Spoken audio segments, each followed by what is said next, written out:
Initiating moisture.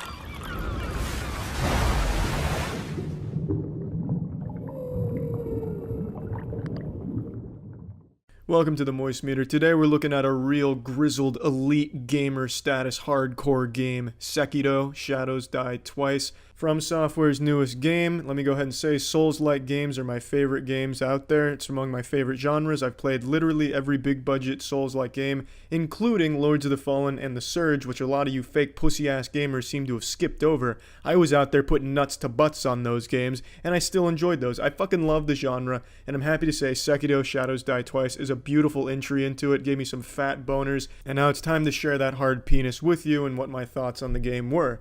Now, I think most people were expecting Sekiro to be Dark Souls clone, Dark Souls in a different coat of paint, a Trojan horse for Dark Souls just in a different time period, and it's not. This is a very mechanically different game from the Souls series, and that's a good thing. They explored different ways of combat, and I think for the most part it flows and works really well, and I don't think anyone's surprised to learn that Sekiro is a good game. From Software really fucking kills it in this genre, and they really did try and innovate in this one, and I think for the most part they did something very unique. It's not an overly different game from the Souls games. If you've played the series, you're going to feel right at home in here. It's immediately recognizable as a Souls-like game, but it plays very different. For instance, in Souls-like games, typically you rely on dodging as your primary method of avoiding damage. Sometimes you'll block, sometimes you'll parry, but primarily you're going to be dodging. In this game, dodging isn't that useful. Primarily, you're going to be focusing on deflecting and breaking your enemy's posture. That's a new thing they added, is the posture system. The more you attack, the more they block, the more you block, the more you deflect, the more damage you're doing to their posture and the more damage you're taking to your posture. If you break their posture, even if you haven't taken down all their health, you get to use a finisher on them. And it's fucking satisfying, and it makes it very strategic. Each fight seems like a really impressive showdown between two highly skilled swordsmen. And trust me, as an avid Reddit user neckbeard, I understand the ways of the blade, and it really feels like a real sword fight. They fucking nailed it here. Especially when it comes to one-on-one with like a mini-boss, a strong enemy, or a boss. One-on-one in this game just feels so fucking great. Now, the difficulty is what a lot of people are debating on. Is Sekiro easier than Dark Souls? And my answer is, I'm not sure. I really can't tell. The game is certainly more forgiving. Sekiro has idols, basically this game's bonfires, all over the place. You can't walk 10 fucking feet without running into an idol. You could stop, take a piss at one of the idols, then walk downstairs and find another idol. A great example of this is in Ashina Castle. At the top level, after you defeat a boss, you unlock an idol. You go downstairs and you immediately get another idol. So you have an idol on one floor and on the floor below it, literally about 10 feet apart. They give you so many idols. Also, death isn't as punishing as it is in Dark Souls. You lose some of your sin, which is your currency, and then half of your XP as well. But really, neither one were that big of a deal in my playthrough. Losing the sin didn't exactly feel as devastating as getting like rejected the prom or anything. Neither did losing the XP, because you can get it back pretty easily. Plus, when it comes to losing XP, you never drop a level. So let's say you start at level 2 in your skill points, and you die 50 fucking times, you just get ass blasted 50 times, you never go back to level 1, you still stay at that benchmark right there. So death, I think, is a little more forgiving in this than the Souls series, where you lose all your souls and you get kind of fucked hard sometimes. This one, you never really feel like you're getting face fucked by death. You can kind of just keep charging at it. If you, let's say you spend all your sin, you can kind of just keep charging at a hard enemy or a hard horde and just fucking meatballing your way through. Just fucking keep dying, just keep wet noodling it and never have to worry about it, because it's not that big of an issue. The only thing is, if you do die, you have an option of resurrecting, and the resurrection causes dragon rot, which will lower your unseen aid, which is another mechanic in the game, and also inflict your NPCs with what's called dragon rot, which makes some quest lines inaccessible. So that can definitely be a hindrance, but you can get rid of dragon rot, and you can choose when you get rid of dragon rot based on when you use the item to get rid of it. I think all of these mechanics work really well, but overall make it a more forgiving Souls-like game. For some people that's a positive, for others it's a negative. For me, I was neutral on it because it's still just a fun fucking game. Now, one thing I really have to critique on the game is the camera. The camera betrayed me more times than I can fucking count, especially indoors. Indoors in an enclosed space, sometimes it'll just take the lock off of the enemy and it'll throw itself into like a goddamn toilet somewhere, just get lost in the shitter. You can't see anything and you just get absolutely clobbered, and by no fault of your own, just some spotty camera shit. And I also don't really like Sekiro's approach to difficulty in some circumstances. In some boss encounters and mini-boss encounters, the way they make it hard sometimes isn't because it's a hard enemy, it's they'll throw multiple enemies in addition to that enemy at you, so they'll just try and overwhelm you with numbers, and then it becomes a huge challenge. I think that's a really lazy way of making a boss or mini-boss challenging. I prefer if his combo strings or moves were just better designed and to make it a more mechanically challenging boss, instead of, holy shit, I'm just getting hazed in the football team's locker room here by all of these enemies. I just don't like that approach all that much.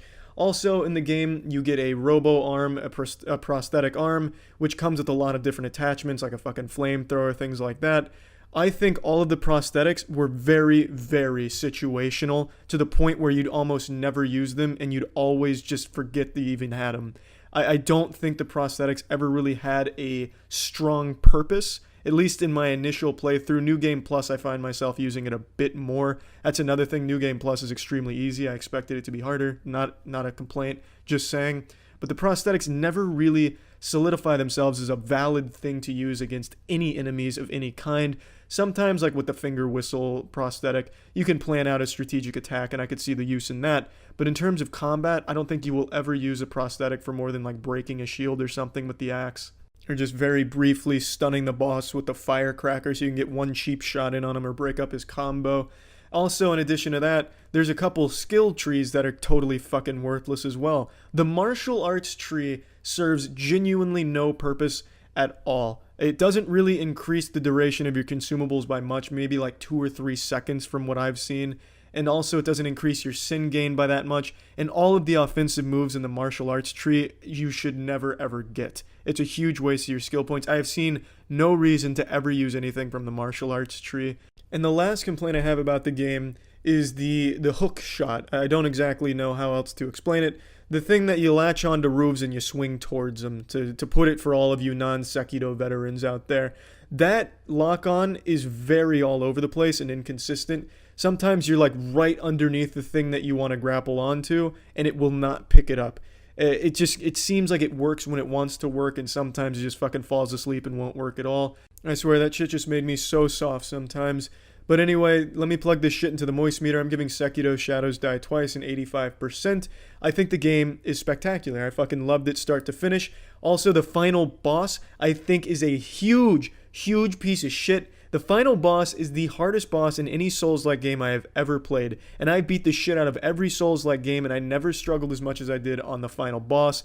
You have to fucking fight 4 different phases with full health bars, and the third phase and fourth phase of the final boss, I think, are just genuinely unfair to a certain degree. I had to cheese it to beat him, and I'm embarrassed to say that because I've never had to resort to using any type of cheese on any boss in any of the Souls-like games, but in this one, I unfortunately did. I haven't gotten back to him in New Game Plus yet. I'm taking my time and exploring again, and this time I feel like I can probably get him, but still, that boss is fucking brutal. Now, I'm always asked to tier list put the Souls-like series in order from best to worst. So I'll give you my tier list for the Souls-like games. Number 1, Nioh. Nioh's my favorite Souls-like. Second place, Dark Souls 1. Third place, Bloodborne. Fourth place, Sekiro. And then fifth place, Dark Souls 3. Sixth place, The Surge. Seventh place, Dark Souls 2. Eighth place, Demon Souls. And then ninth place, Lords of the Fallen. That is my Souls-like tier list, and that's about it. So yeah. This episode was brought to you by Manscaped. Initiating moisture.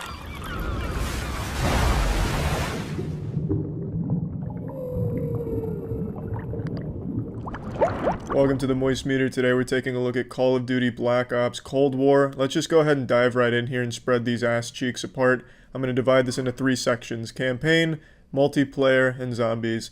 Campaign is actually really good. I know for like the last 5 years, everyone says the campaign to Call of Duty is actually good this time around, and then I play it and I totally fucking forget every single character's name the second after the credits roll because they're not very good.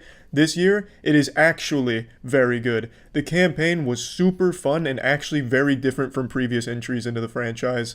So it's not long. I'm going to go ahead and tell you right now, there's only about 4 hours worth of glory here before she blows her load, so you're not going to get a whole lot of content out of the campaign, but you get like 4 to 5 hours of actually really enjoyable content. Now, it's actually probably closer to 5, maybe 6 if you do every side quest, but if you're just going for like the core story, you can blast through it in like 4. It is really fun. It's very different in the way that there's side missions, which I don't think Call of Duty even knew existed until this game, and it is really fleshed out. They have a compelling story with interesting characters, some that you'll recognize, and it's just super well put together. It's well written, it's beautiful to look at, the cutscenes are thrilling and great.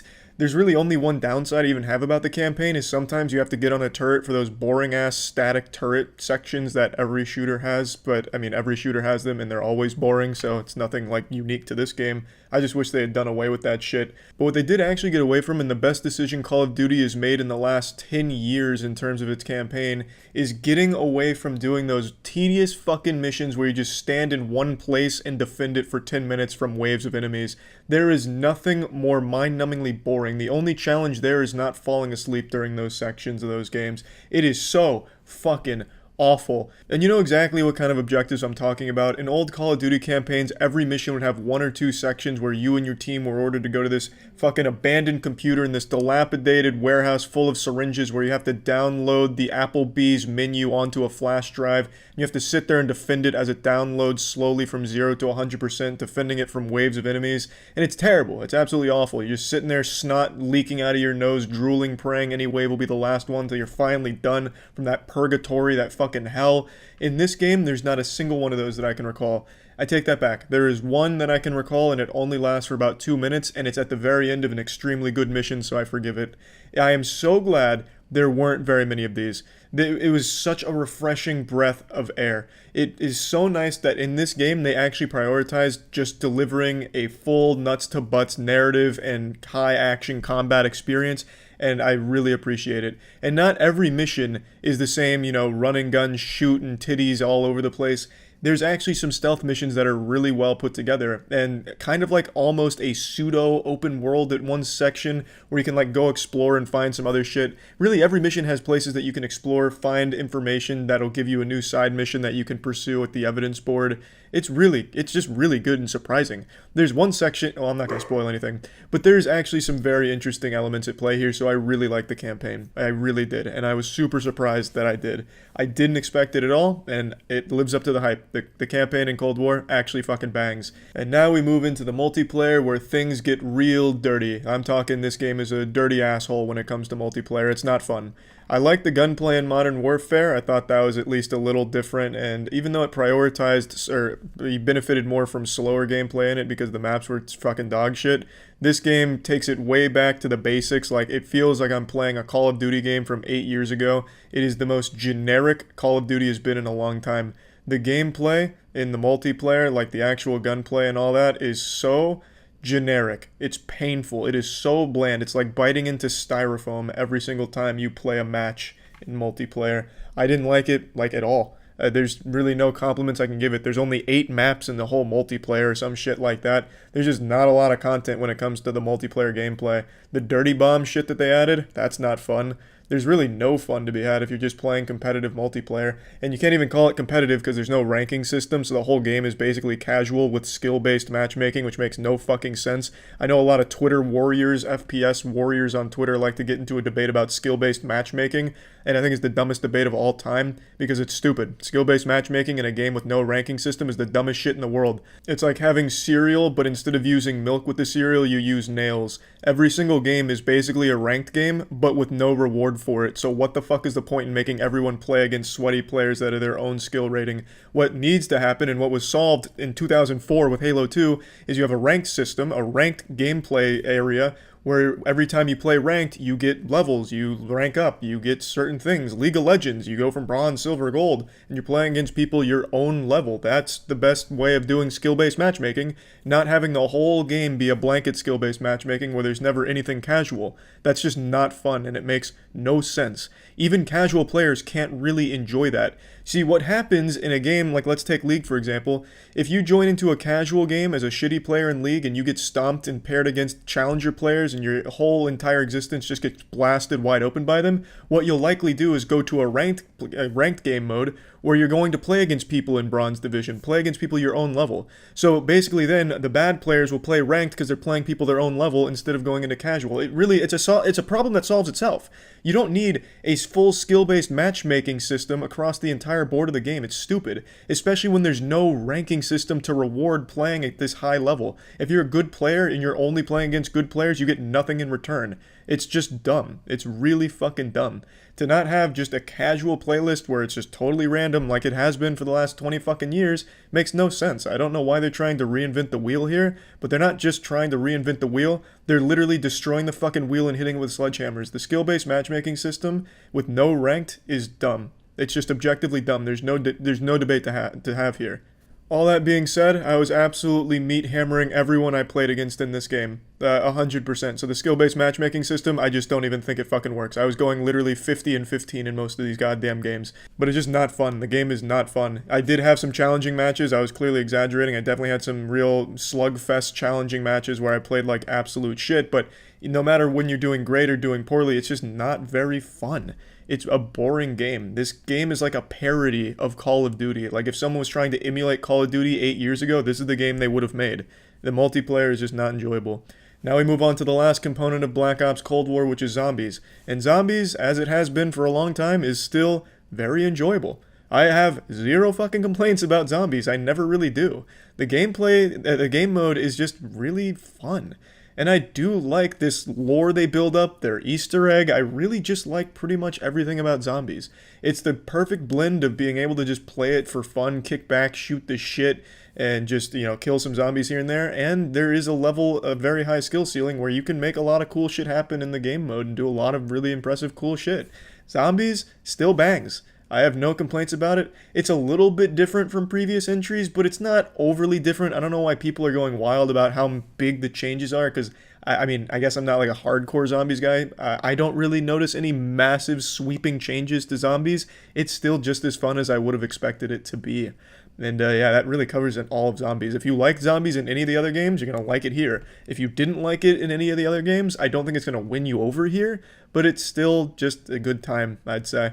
So, taking all of this into consideration, plugging Call of Duty Black Ops Cold War into the moist meter, I'm giving it a 70%. And 70% you're probably saying is kind of low, because I really like the campaign and I like zombies. The only thing I didn't like was the multiplayer. But you have to understand, Call of Duty is built around its multiplayer. That's really what most people play it for. No one really plays Call of Duty for the campaigns. That'd be very silly. I don't think a single person like that exists. Maybe I'm wrong, but this one just happens to have a great campaign there. It's not very long, but it's still a great campaign. And zombies is just a fun mode to kick back with friends on, but I don't think anyone's buying Call of Duty for zombies either. When someone buys Call of Duty, I imagine it's for the multiplayer, and the multiplayer here is just not very good. It is really bland and very boring. And that's really just about it. It's holiday season, and you know what that means. It's time to trim the sacred bush, and the only way to really make sure that the job gets done efficiently and safely is by using Manscaped. Manscaped.com has all of the products that you need to keep yourself looking your best, feeling your best, becoming a real man.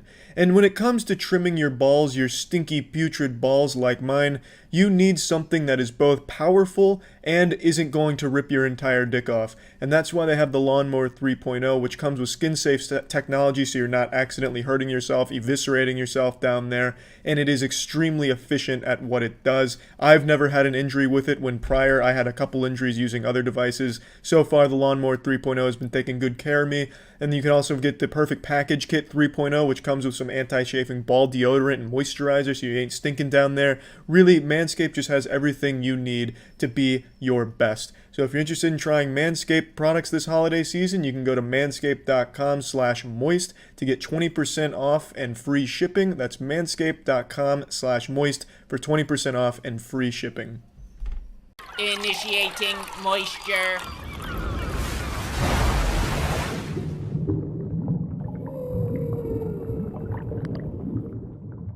Welcome to the Moist Meter. Today we're taking a look at Battlefield 2042. Now that I've played the game for the last 5 or 6 days, I feel like I can safely give a review of this game now that it's fully released. Overall, I really enjoy the game, but it's got a lot of problems. Playing Battlefield 2042 is a lot like eating ass. It's fun, but it's pretty stinky. I'm going to go ahead and start with things I like about the game. I really like the ability to change attachments in-game. You just hold down T and then you can immediately just start putting on new sights and changing things around on the fly. It's a really nice system. I think that's great. It keeps things fast-paced. I also do like a lot of the new gadgets and a lot of the new things that you're able to do. So the wingsuit for me personally, I think is just amazing, making some big dick plays. I fucking fly around like Batman and get behind the enemy to get like a knife takedown. I also just absolutely love the portal system. I think it is a great idea.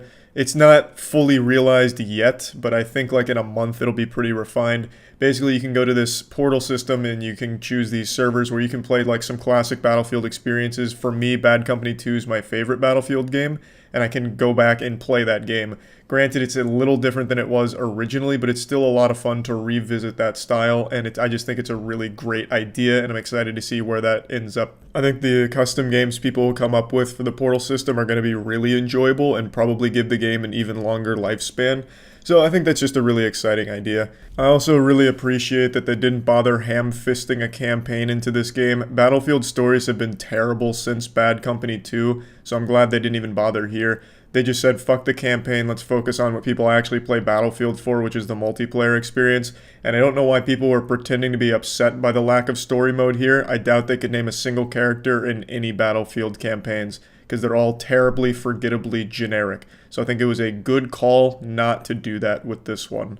Now, just overall, if you've ever enjoyed a Battlefield game, you will probably like this one. It is the exact same Battlefield formula you're used to, with only a few minor changes overall. There's nothing they've done here where they wiped their ass with Battlefield and completely changed its identity or anything like that. It is pretty much still the same Battlefield experience. For some people, that's going to be great. For some, it's going to be bad. For me, I'm right in the middle where I enjoy it, but recognize a lot of the problems it has, which we're going to get into now. Let's start with the biggest one so far. The servers almost never work. Across the last 5 or 6 days, I have literally only been able to join official servers for maybe like 6 hours total of my playtime. The rest is spent in the portal system where I'm able to join other people's games. Their servers have not been working. I was only able to play Breakthrough for the first time yesterday. And I like Breakthrough a lot, I really enjoy that mode, but I was unable to play it until yesterday because I would just keep getting kicked out because the servers just couldn't handle it. And keep in mind, this is all like that Ultimate Edition early access, so it's not even like the entire fucking marching band coming into the game on official release, which is today as of making the Moist Meter. I can only imagine those servers are gonna fucking die. They're going to explode. But setting aside the big server problems, there's also just the general problem with the gunplay. The gunplay, and this is a weird thing to say in an FPS, the gunplay just doesn't work sometimes. And it's a bug they've acknowledged from what I've read. When you're using a fully automatic weapon, there's random bullet spread everywhere. So you'll be looking at a guy, you'll both be having a little staring contest, and you're trying to pop him in his little braces, but for some reason, the bullets are just going wild and wacky as if they're just made out, like you're just shooting wet noodles. Like they're just being carried by the wind everywhere. And it has nothing to do with tap firing versus full auto, because if you tap fire, you're still getting random bullet spread. With DMRs, you're still getting random bullets firing in all kinds of goofy directions. It's apparently a bug right now, but it's super frustrating that the gunplay isn't tight on release. I feel like that's something that they would have noticed immediately when playtesting this game. Like, hey, boys, our guns in the game, yeah, they don't work right now. Let's go ahead and tune that up. But I guess that got overlooked somewhere along the pipeline. That's why right now I think the top tier weapon is the PP. You get your little PP out, it's an SMG, and it's the only one that's really not affected by extreme bullet spread, which is why most people are cruising around with that gun. Everything else just has an absurd amount of random bloom and bullet spread. It's a fucking headache. And speaking of headaches, another really frustrating bug in the game right now is the revive bug, where you cannot be revived if you go down near an object. So let's say you're popping dick off, you just wiped the whole squad, but all of a sudden your butthole gets popped by a sniper, and you go down right next to a door. Your team can't revive you because you're too close to that door. And that goes for anything. Like, let's say you go down near a piece of debris, like a tank just got blown up and its carcass is next to you and you happen to go down. You can't be revived because you're too close to that. And it's not something that only happens occasionally. This is every single time. This is another bug I don't understand how it ever made it to the live game. Because every time you go down near something, your team can't revive you. I can't count the number of times I've been with my whole squad and I get sniped, and then they just fucking stare at me, and then they come over and try and revive me, but they just end up like teabagging me because they're trying to find the prompt to revive me, but it doesn't exist because it's glitched.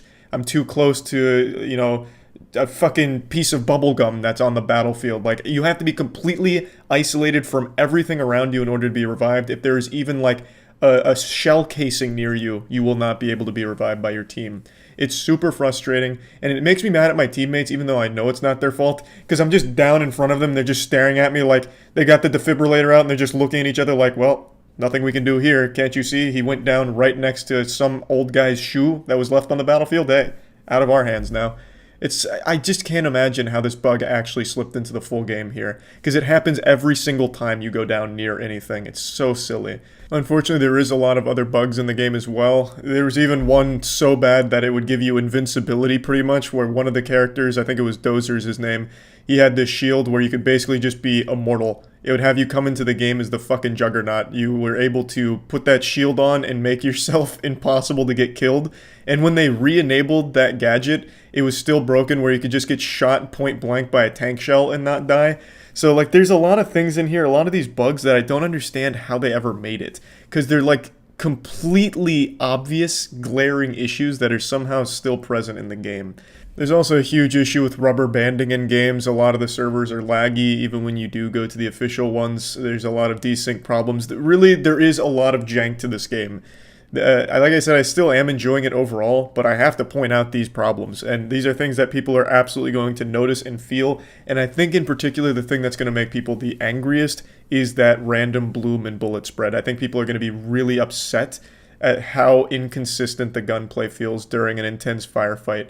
I really like the pacing of the game, especially in Breakthrough. So you're going to get in these close quarters fights, or even maybe even medium long range fights, and you're just going to lose due to no fault of your own, just because bullets decided to, you know, go to a different fucking dimension on their journey to their target. So that's definitely the biggest one that I'd like to point out. I also don't like the UI in this game very much. It's very confusing. It's also really counterintuitive. I just don't like the UI, like, at all in this game. And I also don't really see the point of these class specialists. Like, there's no reason for them. Pretty much every character in this game can do exactly the same thing. Everyone's a medic, everyone's an engineer, everyone can do all of the same things. The only difference between these classes, these specialists, is like that one ability, like the wingsuit I mentioned, which is cool, I do enjoy that. But at that point, why not just make it one soldier you play as, and you can just choose the wingsuit as well as the other shit? Because literally, there's only one difference that separates these classes from each other. Everything else, they can all do the same shit. It's not like in other Battlefield games where, you know, I've brought up Bad Company 2 a lot already. Bad Company 2, you'll have the recon class who's focused on sniping as well as spotting. You'll have the medic class who's focused on healing and reviving, and those are what they specialize in. In this game, any class can do those things. Every class is a jack of all trades. There's nothing that they specialize in that is impactful. They just have one different ability. So really, what was the point of even having that system in the first place? And now let's talk about the maps. The maps I don't think are awful, but they're not good either. The maps are super, super open, especially compared to older Battlefield maps. Everything just feels like it's a giant box with like a few hills, and there's only a couple ways of approaching a firefight. Like, almost all of the fights you're gonna have are just like out in the open. There's not a whole lot of like intricacies to the map. You're never gonna really have a lot of, you know, really memorable firefight moments. It's just gonna be like, hey, I found this hill and I shot that guy on that hill, or we were both on this open road and we shot each other, and I happened to win because my blue RNG was better. Like, I just don't think the maps complement a really fun style of gameplay, and I just think there's a huge problem with the size of the maps. The maps are just way too big. Like, they added more players here, it's 64v64, but the maps are just too fucking big. Running from point A to point B will genuinely take like 6 real-world minutes at full sprint if you can't spawn in a vehicle. It takes so long, so get ready to run around a lot, because that's going to be the bulk of your gameplay in a round. But once you do get there, it won't be hard to find people, which is nice. It's just, goddamn, it takes a while to get there. So, I don't think the maps are the worst in the Battlefield series, but they're definitely not that great either. So let's go ahead and plug Battlefield 2042 into the moist meter. I'm giving it a 65% in its current state. I really do think in like 3 or 6 months from now, this game's going to be extremely good. It's just right now, it's so rough. It feels like they rushed to get this game out as quickly as possible with some glaring issues that needed to be addressed. Because it's going to put a sour taste in a lot of people's mouth here. There's no doubt in my mind. But like I said, I have been enjoying the game even in spite of all these problems. And I think the portal system has a lot of potential to be an extremely fun tool. And I'm excited to see where that goes. But yeah, there's a lot of bugs and problems that need to be fixed in the game. And hopefully we'll get to that pretty soon. Hey guys, Jackson here. Let's talk about Helix mattresses. I'm sure you've all heard the saying that a mattress is the most important thing you'll ever buy. And think about it. You sleep almost half your life, so why wouldn't you want to invest in something that makes you comfortable for almost 50% of your existence?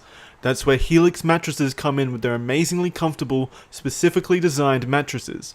You can go to their website, take their Helix sleep quiz, and be told which mattress is the best fit for you. It takes your answers and matches your unique body type and sleep preferences to the perfect mattress. Take this for example. I'm a side sleeper who prefers a medium mattress, and they matched me with the midnight mattress, and boy oh boy, was it a comfortable thing to lay on. I had never slept so well, and woken up with so few back pain, until Helix arrived at my door.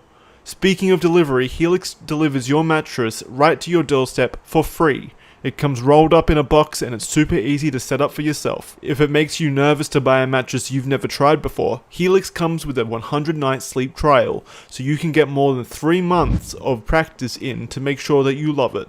If you don't, they'll pick it up for you and you'll get a full refund. Helix is great and I think you'll agree. If you're looking for a new bed, check out Helix. You can click on the link below or go to helixsleep.com/moist and get up to $200 off your Helix mattress. Initiating moisture.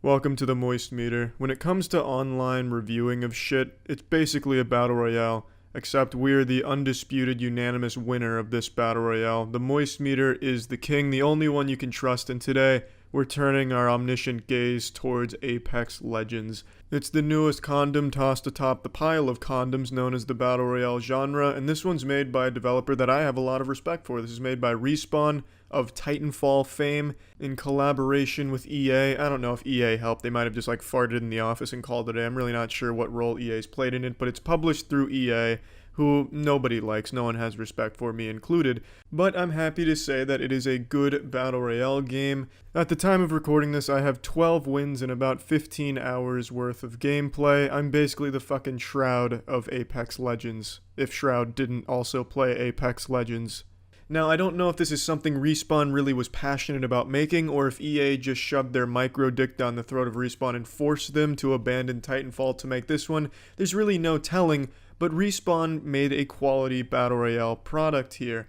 And in this modern day and age, making a Battle Royale game that doesn't immediately eat shit and die within the first 3 hours of its launch is a fucking accomplishment in and of itself. That's a fucking 100 Gamerscore Xbox achievement right there. So the game does have legs to stand on, and I do think it has staying power. When I initially played this game on stream, twitch.tv/moistcritical, about the first 8 hours of it, I considered it a mediocre Battle Royale game, and honestly, it was very much like a free-to-play Blackout, which is Black Ops 4's Battle Royale mode. But as I played more, I'm up to about 15-16 hours worth of playtime on it. As I played more and really understood the mechanics more, I see that it's more than a mediocre game. It is a fucking good game. though it is still very much like Blackout. I stand by that assessment, but it is a better Battle Royale than Blackout. The gunplay is tight, albeit at times seems a bit inconsistent with what it considers a hit, also with what damage does what. Sometimes you'll point blank someone with a shotgun and it'll do 7 damage just off the top, like you just fucking flicked a booger at them. Other times you'll shoot them in the foot and it does 200 damage with the same weapon. It does seem inconsistent with what hits and for what damage, but overall it is very tight and responsive. It's a very rewarding style of play. If you're very aggressive, then you have some classes that can help complement that, like the Pathfinder is very good for some verticality and speed. The Wraith is also very good for some tactical plays to get behind them, use portals and shit. It's a really versatile game using these different classes that all have different abilities. The abilities are kind of similar to, I don't want to say Overwatch shit because it's not even close, but there are abilities here, like in some hero shooters, that really do change the playstyle for each class. One thing that works for one class will not work for another, and it's really nice to figure out what's best suited for your playstyle. You also are forced into 3-man teams, which has its ups and downs. I would like a solo option, but having a 3-man team is nice with the classes because then you can have a nice team comp that complements each other really well and synergizes well. It also has two unique mechanics that solve a lot of problems in Battle Royale games. The biggest one, the one that I'm a huge fan of that Apex Legends does, is the pinging system. The pinging system allows you to mark an enemy, mark a location you think you guys should go, mark an item you think your team might want, mark where you think a good bush to take a piss behind is. It's a system that allows you to communicate with your team if you don't have a mic, and it's also showing exactly where you want them to look instead of just giving a vague assessment when you're with your boys on Discord, like, hey, there's a man eating a chocolate bar right behind that barrel on the left side, and then everyone's fucking confused because what barrel are you talking about? Here, you ping it and they can see the ping and know exactly what you're talking about. It is a great system that I think every Battle Royale needs going forward. It is a game changer. Another great system it has is they have a respawn mechanic, and it's a really well thought out one. When you die, you go down. If you get killed while down, you leave behind a banner that your team has a little over a minute to claim. If they claim that banner, they can take it to a respawn location and they can revive you. It takes a couple of seconds for that to go through, so you're out in the open in this respawn point, and they can another team can take you out, but if no one does or you outfight them, you can get a teammate back. And it's a really great system if you had an unlucky drop and you get fucked in the ass because someone got a better drop than you. And you can just come back if your team's carrying and it's good to go. It is a great system. Both those two systems are beautiful and really, really work well in this game. Now let's get to some shortcomings in the game. Some of the weapons are just utterly fucking useless, just absolute unmitigated garbage. It's weapons that you should never pick up at any stage of the game. If you were fucking starving in the desert, you came across the Mozambique and you could break it apart for water, just don't even fucking do it. These weapons, such as the Mozambique, do no damage at any range and are just completely fucking useless, and you're better off using your fist or spitting on the enemy. Some weapons are just genuinely awful, absolutely awful, and you're better off not touching them. So I think some weapons need some buffs. I don't really think there's any weapons that are too strong at the moment, except for maybe the Mastiff, but that's a legendary, so it should be pretty rewarding to get. But there are just some weapons that you would never, ever want to pick up. The Alternator, the Mozambique are the two big ones I can think of off the top of my head. And there's also some classes that lag behind the others, some that are just significantly less useful in any composition, such as Caustic. Caustic is a joke. Caustic is a character that's built around gas and gas traps.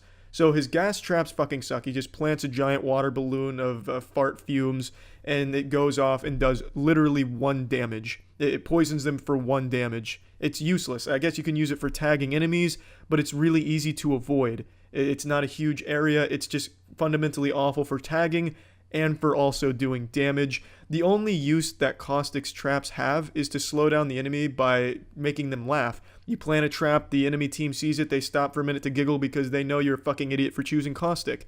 His ult is a giant area of effect gas bomb that all the times I've used it, and I've used it about 10 times now, the most damage I've gotten out of it is 7. It ticks from 1 up to 7, and it's so fucking laughable that I just wanted to quit the game the second I threw it each time.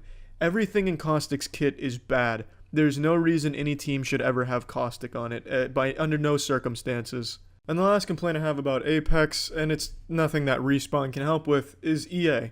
EA's fucking servers crash constantly. You know what, actually I don't know if it's EA, but I'm going to blame EA because it feels like it's on their side, considering I get origin errors that just kick me out of the game sometimes, kick me back to the main menu, or just cause me to disconnect randomly. I think that's an EA server side issue or some shit. I'm really not positive, but it is a big damper on a good battle royale game. Let's go ahead and plug this shit into the moist meter. I'm giving Apex Legends a 75%. I really do think this is one of the best battle royale games out at the moment. It is extremely well done, and in 2019, it's something to celebrate that a game comes out and it actually fucking works for the most part. This game runs very well, works very well, and it's a very well-made game, which is rare in this day and age where everything's fucking early access beta. This is a full release battle royale, and it feels like it. It really feels like it. It is a good game, very, very much worth playing if you're a fan of the genre. That's it. So yeah. This video is brought to you by Surfshark. Initiating moisture.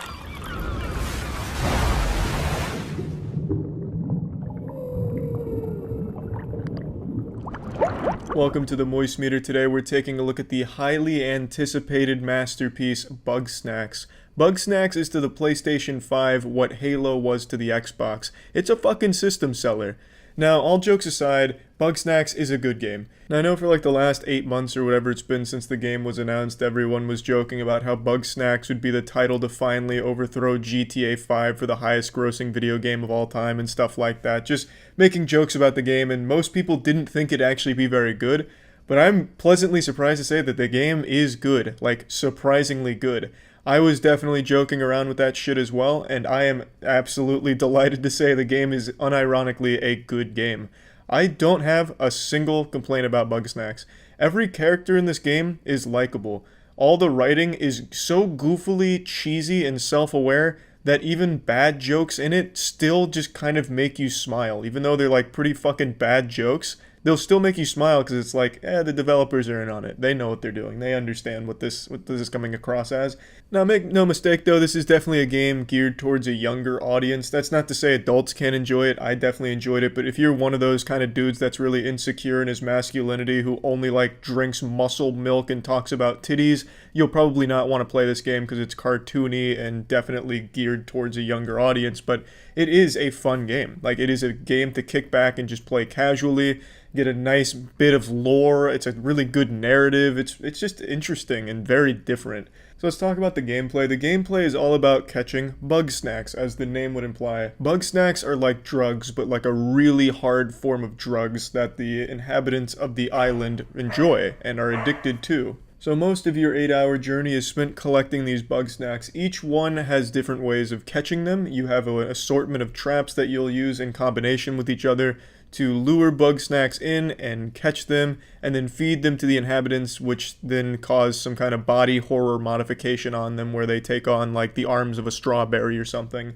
So you'll have your little sauce slingshot and be firing ketchup trying to lure a hamburger into a fly trap, and then you feed it to somebody, and then they all of a sudden have a full fucking hamburger face and stuff like that. It's not super deep or anything, but it is still just enjoyable to kick back and catch some Bugsnax. It's never boring, it's never like a chore, it's just kind of delightful. It's hard to not have fun when playing Bugsnax. There's just some certain charm about it. So just go ahead and throw out everything you think you know about catching bugs, because this shit right here, this is going to reinvent what that even fucking means to catch a bug. It's good. Gameplay's good. But the best part about Bugsnax to me is the characters and like the lore surrounding the characters. You're a journalist who goes to an island to interview the inhabitants. You also go on a mission to find a missing inhabitant of the island, Lisbert. And across that journey, you're going to learn a lot of things about a lot of different people. And they have some tragic backstories. Some of these get kind of dark. Not like super dark. It's not like one of the characters committed a war crime and is hiding out and is haunted by the PTSD of the sins they committed in the past or anything wild like that. But they do still have some depth to them, and they are very decently crafted stories surrounding the characters that I can really appreciate. And I really started to care for pretty much every character on the island. There's not like a bad character that you'd roll your eyes at, in my opinion. They're all very interesting and cute in their own way. And I just really like the relationships between all of them, because they all like hate each other, then they like each other, then they party and shit. It's a fucking cute game. Like, I don't know what else to say. The characters have cool stories. The narrative is interesting. You're constantly wondering, what are Bugsnax? Where is Lizbert? What happened to Lizbert? Then you're hearing these like urban legends of Sasquatch and the giant queen Bugsnax roaming the area. There's just a lot of moving parts to the narrative that I really appreciate. And visually, I really like the game. I think the game's visuals are really reminiscent of like an old school game that's just really full of imagination and creativity. And it's just really hard not to enjoy your time on the island, going to all the different places, catching all the different Bugsnax, and just learning about everyone and everything going around. I really enjoyed it. Now, plugging Bugsnax, oh, it also has a really good soundtrack, by the way. The soundtrack absolutely bangs. This shit is constantly slapping. I really appreciated the music in the game. So, plugging Bugsnax into the moist meter, I'm giving it an 85%. Now, I know Bugsnax enthusiasts right now are getting a little heated, wondering why the fuck it's kind of low when I have zero complaints, literally zero complaints. And the reason is, just because I have no complaints doesn't mean I think this is a game that everyone's going to go out, buy, and enjoy. I definitely think there's going to be a large portion of people that just find the game boring or uninteresting. I wasn't one of those people, but I can definitely see that because the gameplay is not the most engaging thing in the world. You move around pretty slow. Getting from point A to point B does get a little tedious, but for me, that was just part of the little adventure and the fun. But for other people, that's going to be more of a hassle than anything, I imagine. So I really liked it, and I think it's a good game. But by no means is it a flawless, perfect game that everybody should play and everybody will enjoy. So that's how I'm justifying the 85%. But I will say, it really caught me by surprise because I was expecting nothing of Bugsnax, but I got a lot more than I expected. And the speedrun for this game, they have a great speedrun 80% route. Really fucking fun route. I really like the speedrun here. So that's also something to keep in mind. Good speedrun game. And yeah, that's really about it. So yeah. I've said it before and I'll say it again just in case you weren't listening to me and being stubborn. VPNs are essential for the modern day internet. So let's talk about Surfshark VPN. Surfshark VPN is an incredibly powerful VPN with robust tools that give users plenty of options in how they want to explore the internet safely and securely. There's also a 30-day money-back guarantee. Just in case you're not satisfied with it, you can try it for 30 days, get the money back. You can use it on unlimited devices. You're never going to be chained down to just one device using Surfshark VPN. You can keep everything protected. It also has clean web technology, which allows you to just explore the cyberspace securely. No ads, tracking, phishing, malware, anything like that. Everything is private, secure, and you never really have to worry about your data being leaked to places you don't want it going to. I always recommend VPNs, so Surfshark is definitely a very good one. If you're interested in trying Surfshark, you can go to surfshark.deals/penguin to get 84% off a 2-year plan, as well as 4 extra months for free. So that's surfshark.deals/penguin, 84% off 2-year plan plus 4 months for free. So yeah. This episode was brought to you by Keeps. Initiating moisture.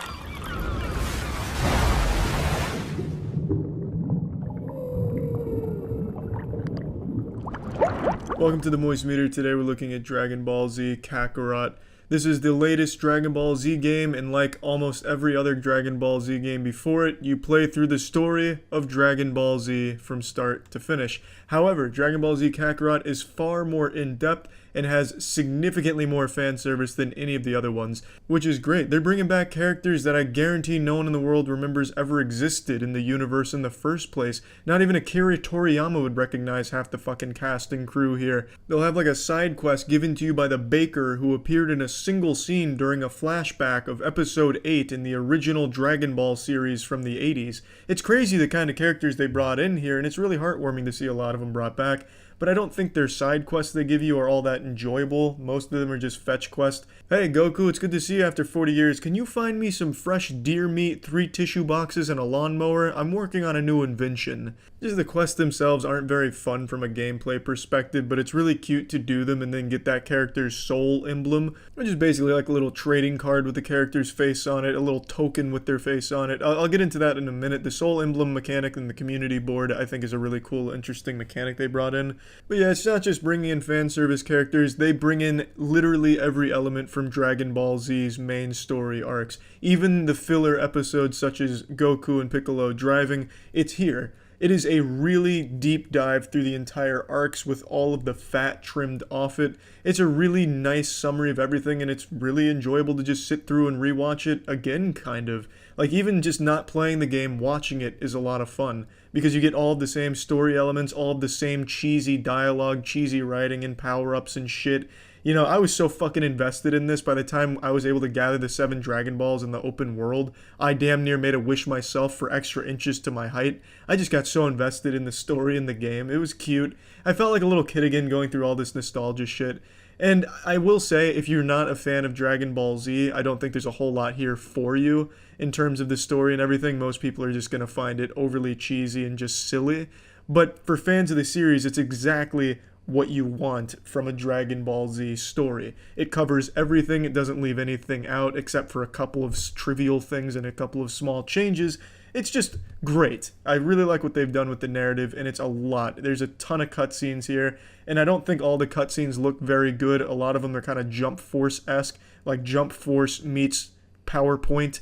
It's just very still image shit, which is a little underwhelming, but it's fun. I do enjoy it. Like, come on, how can you not love these fucking grown men constantly trying to make each other angry to power themselves up? Like, Goku, you're not angry enough, get angrier. Come on, Gohan, that's not nearly angry enough. You fucking kidding me? You look like a pussy out there, not angry. Think about that time you saw an opinion on Twitter you didn't agree with. Remember how mad you were then? Get that mad now to defeat Cell. Come on. It's fucking awesome. It's so great. And that's definitely my favorite part, is just reliving all of the Dragon Ball Z nostalgia, because I haven't seen all of the arcs since I was fucking 11 years old now. It's been a long time, and it was a really nice refresher on all of it.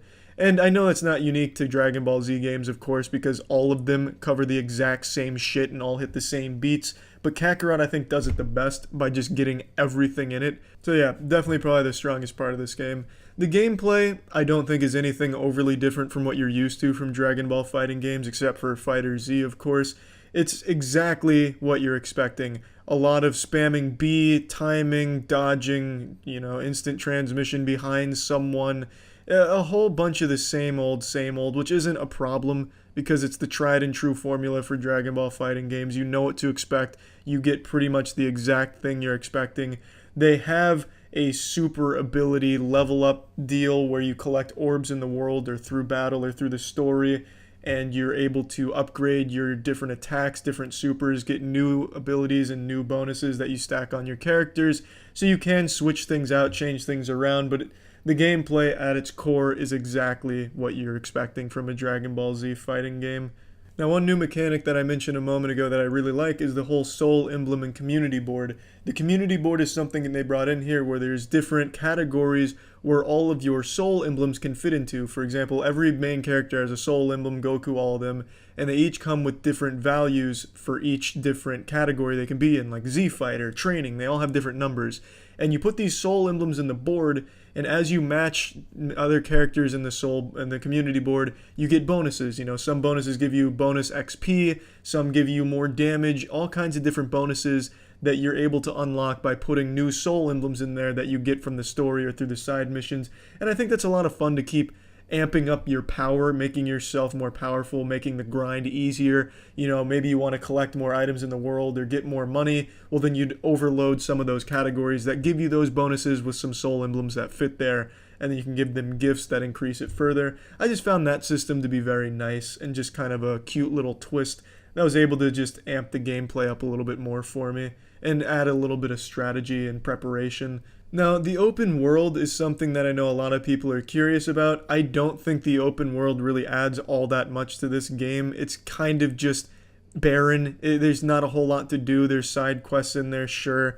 But I don't think there's anyone that's going to go wild over the fishing mechanics you can do in the open world, where you just slap a fucking butt plug in your ass as Goku and dangle that shit in a river and wait for a fish to bite, and then you bring it up and kick it down.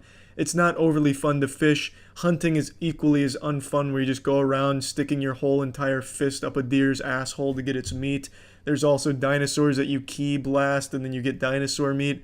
I don't think anything the open world has is overly enjoyable. The random encounters and the villain encounters aren't very fun either, because it's just the same repeating 3 or 4 enemies, so you just keep fighting the same shit in the open world and getting very trivial rewards from it, so it's never worth the investment. And they also have these orbs floating around every area, so you can collect all of these orbs and apples and onions. But that's not exactly what I give a fuck about in Dragon Ball, is collecting apples and onions. I just want to be beating some ass and getting a goofy story.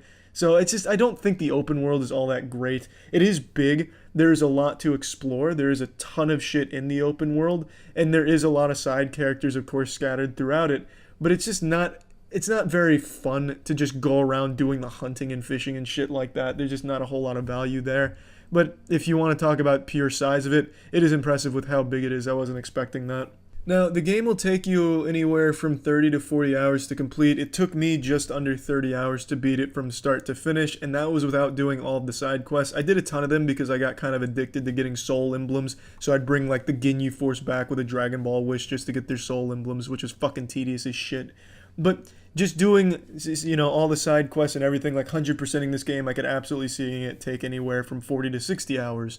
There's a lot of content in the game, but I don't think all of it's good. I know everyone always likes to, you know, brag about how long a game's playtime is. You know, $60 and you get 50 hours worth of entertainment out of it. It's great.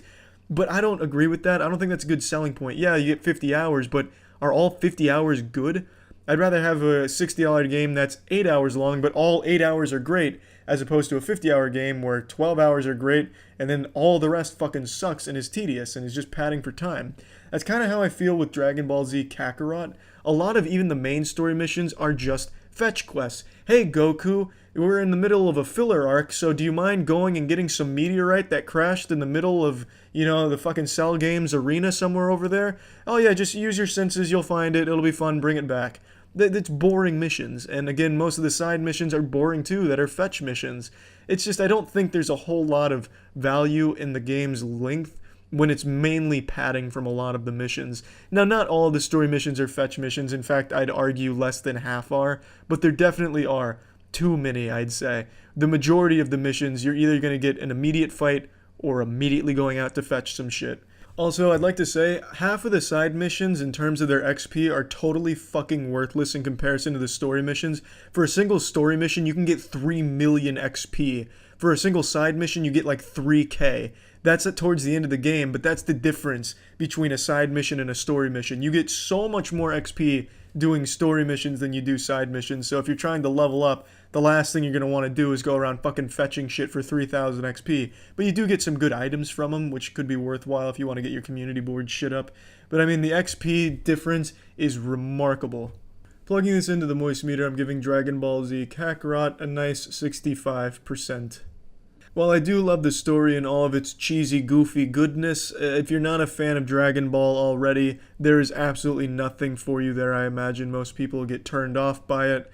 And I also do like the gameplay, but it gets extremely tedious and it really is the same fight over and over and over again. There's really nothing too innovative or new about the combat system. Not that it totally needs to reinvent it, but just something to kind of make it a little fresher. I guess they kind of tried. They'll have these like bullet hell sections where a boss enemy has a special attack, but even that's just one quick thing that lasts 10 seconds. That's nothing overly great.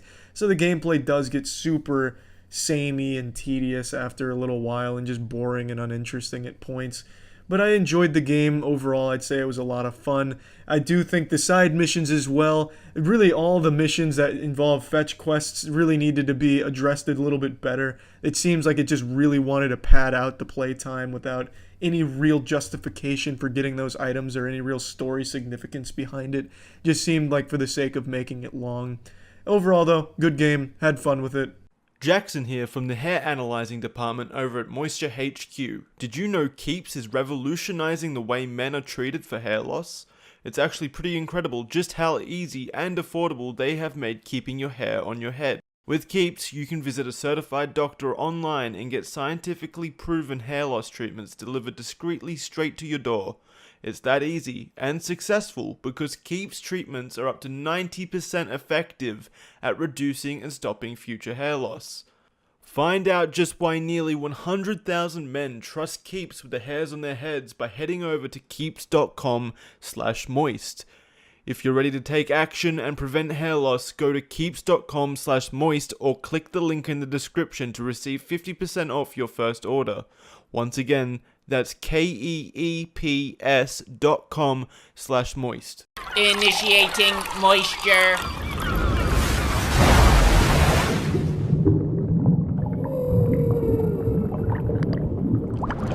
Welcome to the Moist Meter. Today we're looking at Code Vein, otherwise known as Anime Souls, Weeb Souls, Waifu Souls. It has many different titles, but one thing it definitely is a very, very anime Dark Souls inspired game. Nothing wrong with that. I think the game overall is very fun, so let's rumble. The biggest difference between this title and others in the genre is its emphasis on story.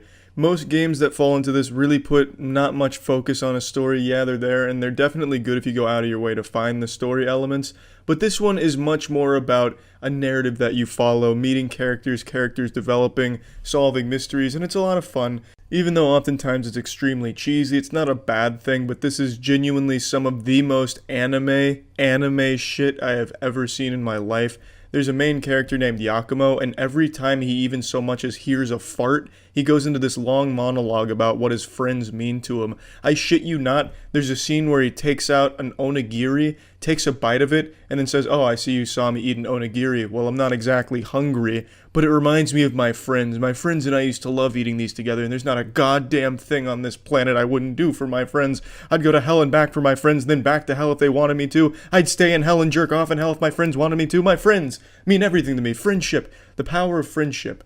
I can see why that would be off-putting to a lot of people who don't want to hear ramblings about the power of friendship, and there's a lot of big anime titties that jiggle around a lot. So if you're really not into that whole generic anime plotline dialogue and style, then there's not a lot here for you narratively.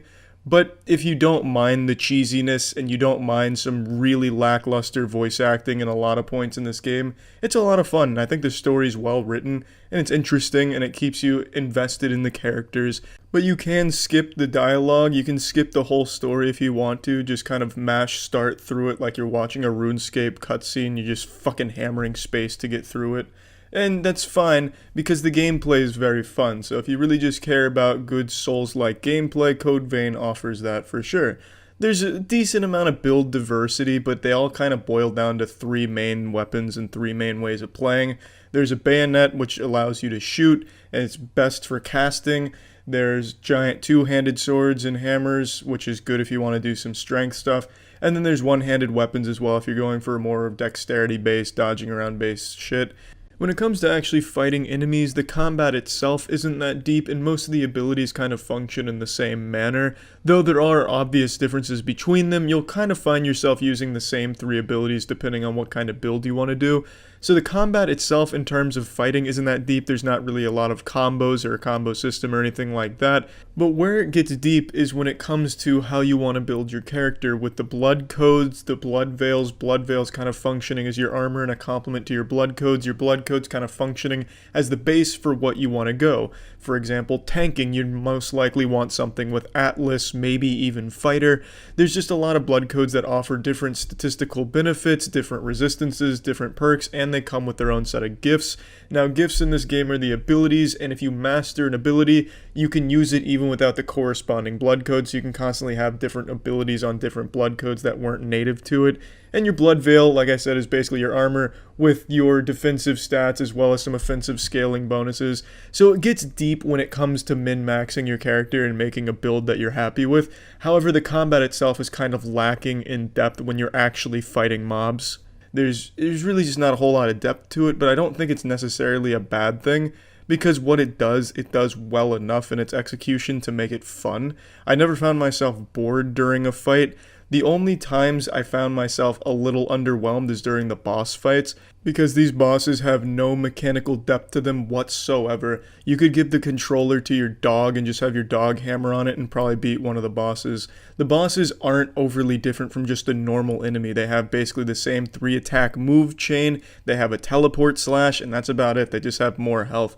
They have about as much mechanical depth as fighting a RuneScape goblin in Lumbridge. I just don't understand why, in a game that has stakes as high as this does narratively, they'd have the bosses be so forgettable. There's never a time where you're struggling against a boss because you have a companion with you at all times, and the companions are way too strong. I'd recommend playing this game without companions if you want an actual difficult experience, because with companions, this is the easiest Souls-like game that's ever been made by a mile. And that's not bad, because mainly I think the game puts a bigger emphasis on its story than its challenge, but if you are looking for a challenge, turn that off. But the point I'm making with the bosses is, it's just like fighting a normal enemy in the wild. It's just not very fun. In the boss design, I think they're aesthetically cool. I think they look nice, but I would at least like their attacks and the battle itself to have a little more depth than just dodge 3 times, slap in the back 3 times, then they're staggered, they go down on one knee like they're praying, and then you just fucking hammer them and take their lunch money and poke them in the ass with your sword. It's just the same thing repeated all the way up until the last boss. The last boss is the only one that even has a second phase. It's just really underwhelming with the bosses. And that also extends to its common enemies as well, because there's really only 4 enemies in this entire game that are repeated throughout the entire 15-hour journey. No matter what zone you visit, the zones look nice and they're environmentally different and fun looking, but all of the enemies in there are the same 4 enemies you've been fighting since the tutorial, just recolored.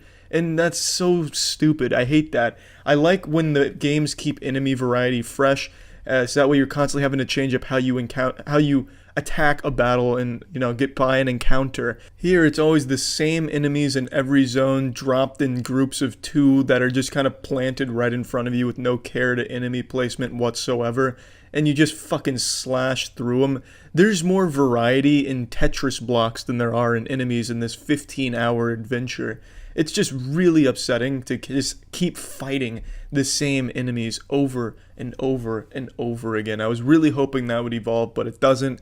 Luckily, the combat is fun, so when you're just mowing this shit down, it at least feels satisfying, albeit disappointing because you've already killed 1,000 of these things by now. But one thing I really like about this game is the soundtrack. I think the score to this game is absolutely beautiful. Although they repeat the songs a lot throughout the story, that's kind of to be expected. And they play the same song every time you visit a vestige, which in this game is a memory of a character in the universe, and you're getting more about their backstory. I always found myself getting really invested in that time thanks to the music complementing the story you're getting in the memory. And it's also really beautiful walking around the memory, because it's set up in such a surreal and abstract way, and I just thought it was really cute, and I enjoyed that.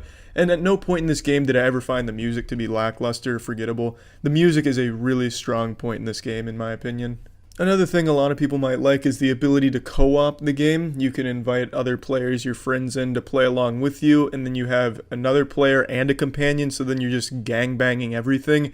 And that's a nice chaotic clusterfuck when you have that going on. But again, it takes away the challenge, whatever semblance of a challenge existed before you bring in your friend anyway. It's just fun to have that ability to just co-op these kind of games. Now, while I think the game is pretty flawed on a technical level, and there's a lot of things I feel it definitely could have done better, I really did find myself enjoying the game a lot. I really enjoyed the charm of the characters in the universe and the story. I loved the unapologetically anime storyline and writing and just feel of the game as a whole. And like I said, the combat never got tiresome. I did try and switch around builds a few times, although I always settled on going back to just a giant two-handed approach. It just seemed like the most efficient way. But I really do think this is a good game, not a great game. So plugging this into the moist meter, I'm giving Code Vein a nice 70%. I think it's a fun game with a really interesting story to offer, albeit one that I think could put people off of it big time. But even if you disregard the story, I think a lot of people will like toying around with the builds and finding everything, and then just finding a playstyle that suits you best for the combat. Even though the combat's not hard, it's fun to experiment with. And just overall, I think it was a fun game. That's about it. So yeah. Initiating moisture.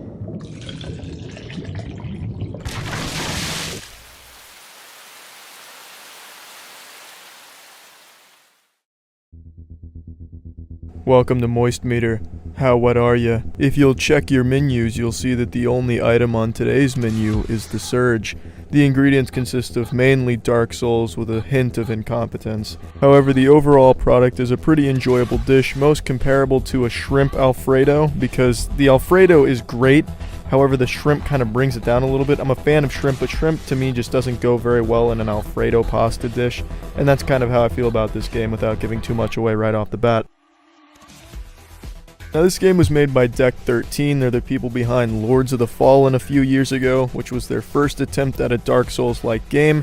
This is now their second attempt, their sophomore attempt, their second testicle in the nutsack. And it seems they've corrected a lot of the mistakes they made with Lords of the Fallen. However, one glaring issue I take with the game is there's no character creation option. That's not a big thing, it's just I'm a big fan of Dark Souls and I really love the character creation options, as do a lot of people. It's great to just make some fucking abomination straight out of a Lovecraftian horror scene.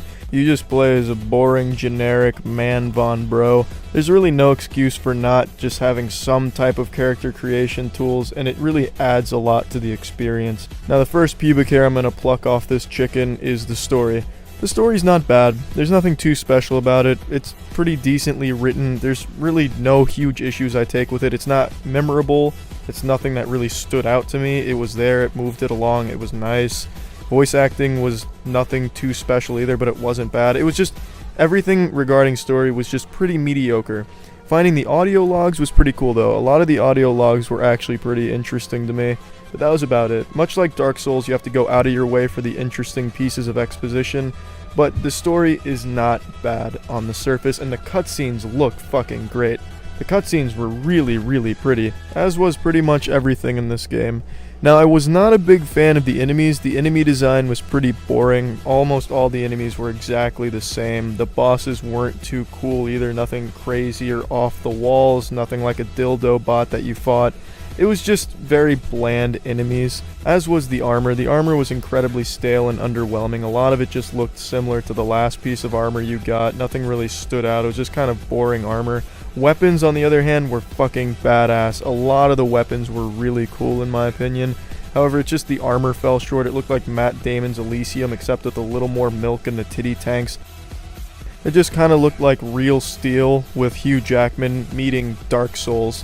And that's not a bad thing. I really like the setting. I'm a big fan of the setting, and I thought a lot of the environments looked nice. Level design wasn't quite that good, not quite to the level of Dark Souls, but not bad. But what really shines with this game is the gameplay. It was really fresh and really unique. You could target specific parts of the enemy you're facing. You could go for the armored parts, which they take a lot less damage, but gives you the opportunity to cut the limb off with an execution move and take that part of their armor, get the schematic for it. Or you could go for an unarmored piece of the enemy and kill them a lot quicker, but without the chances of getting their schematics. I thought it was a great trade-off and a really interesting system that made you think and change the way you play and approach different enemies. I fucking loved that. I thought that was really cool. Also, the crafting system was pretty nice, and as well as the implants that they had, I thought really just livened up the experience. It wasn't just a Dark Souls clone. It took the Dark Souls formula and built on it and added new things to it that I think really worked really well. It just never really got old. It was always fun, even just to fight the low henchmen, the grunts. You know, you target their left leg and you cut that shit off, and then all of a sudden you got a schematic for a brand new diamond butt plug. It was just fun. However, the game really did just leave a lot to be desired. There was a lot of potential wasted here. There's only 5 bosses in the entire game. Dark Souls had so many bosses, Nioh had so many bosses, and that made it fun. The bosses were always a really fun and challenging but rewarding experience. In this game, there's only 5, which is just such a fucking letdown. And the henchmen never really make up for the lack of bosses. It'd be like having a tech deck finger skateboarder replace a real skateboarder at the X Games. Alright, so now we've got the chefs in the kitchen calculating the moisture content of this game, and we've clocked it at a 75%. The story is pretty cliche, the characters aren't very interesting, the setting is hit or miss, some people will like it, some people won't, but I think most people will agree that a lot of it looks pretty. A lot of the environments do get very samey and repetitive, just like the enemies.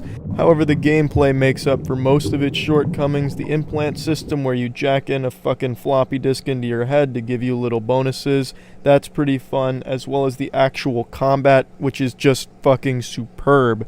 I don't think it's quite as crisp or as rewarding as Neo or the actual Souls series, but for fans of the Soulsborne type of games, I think that's what they're calling them, Soulsborne, fucking Seamanborn, I don't know what it's called these days. You're going to want to pick this game up because it does the formula really well as add some new things to it, leading to an overall fun experience. So, yeah, that's it. Live moist or dry hard. Initiating moisture.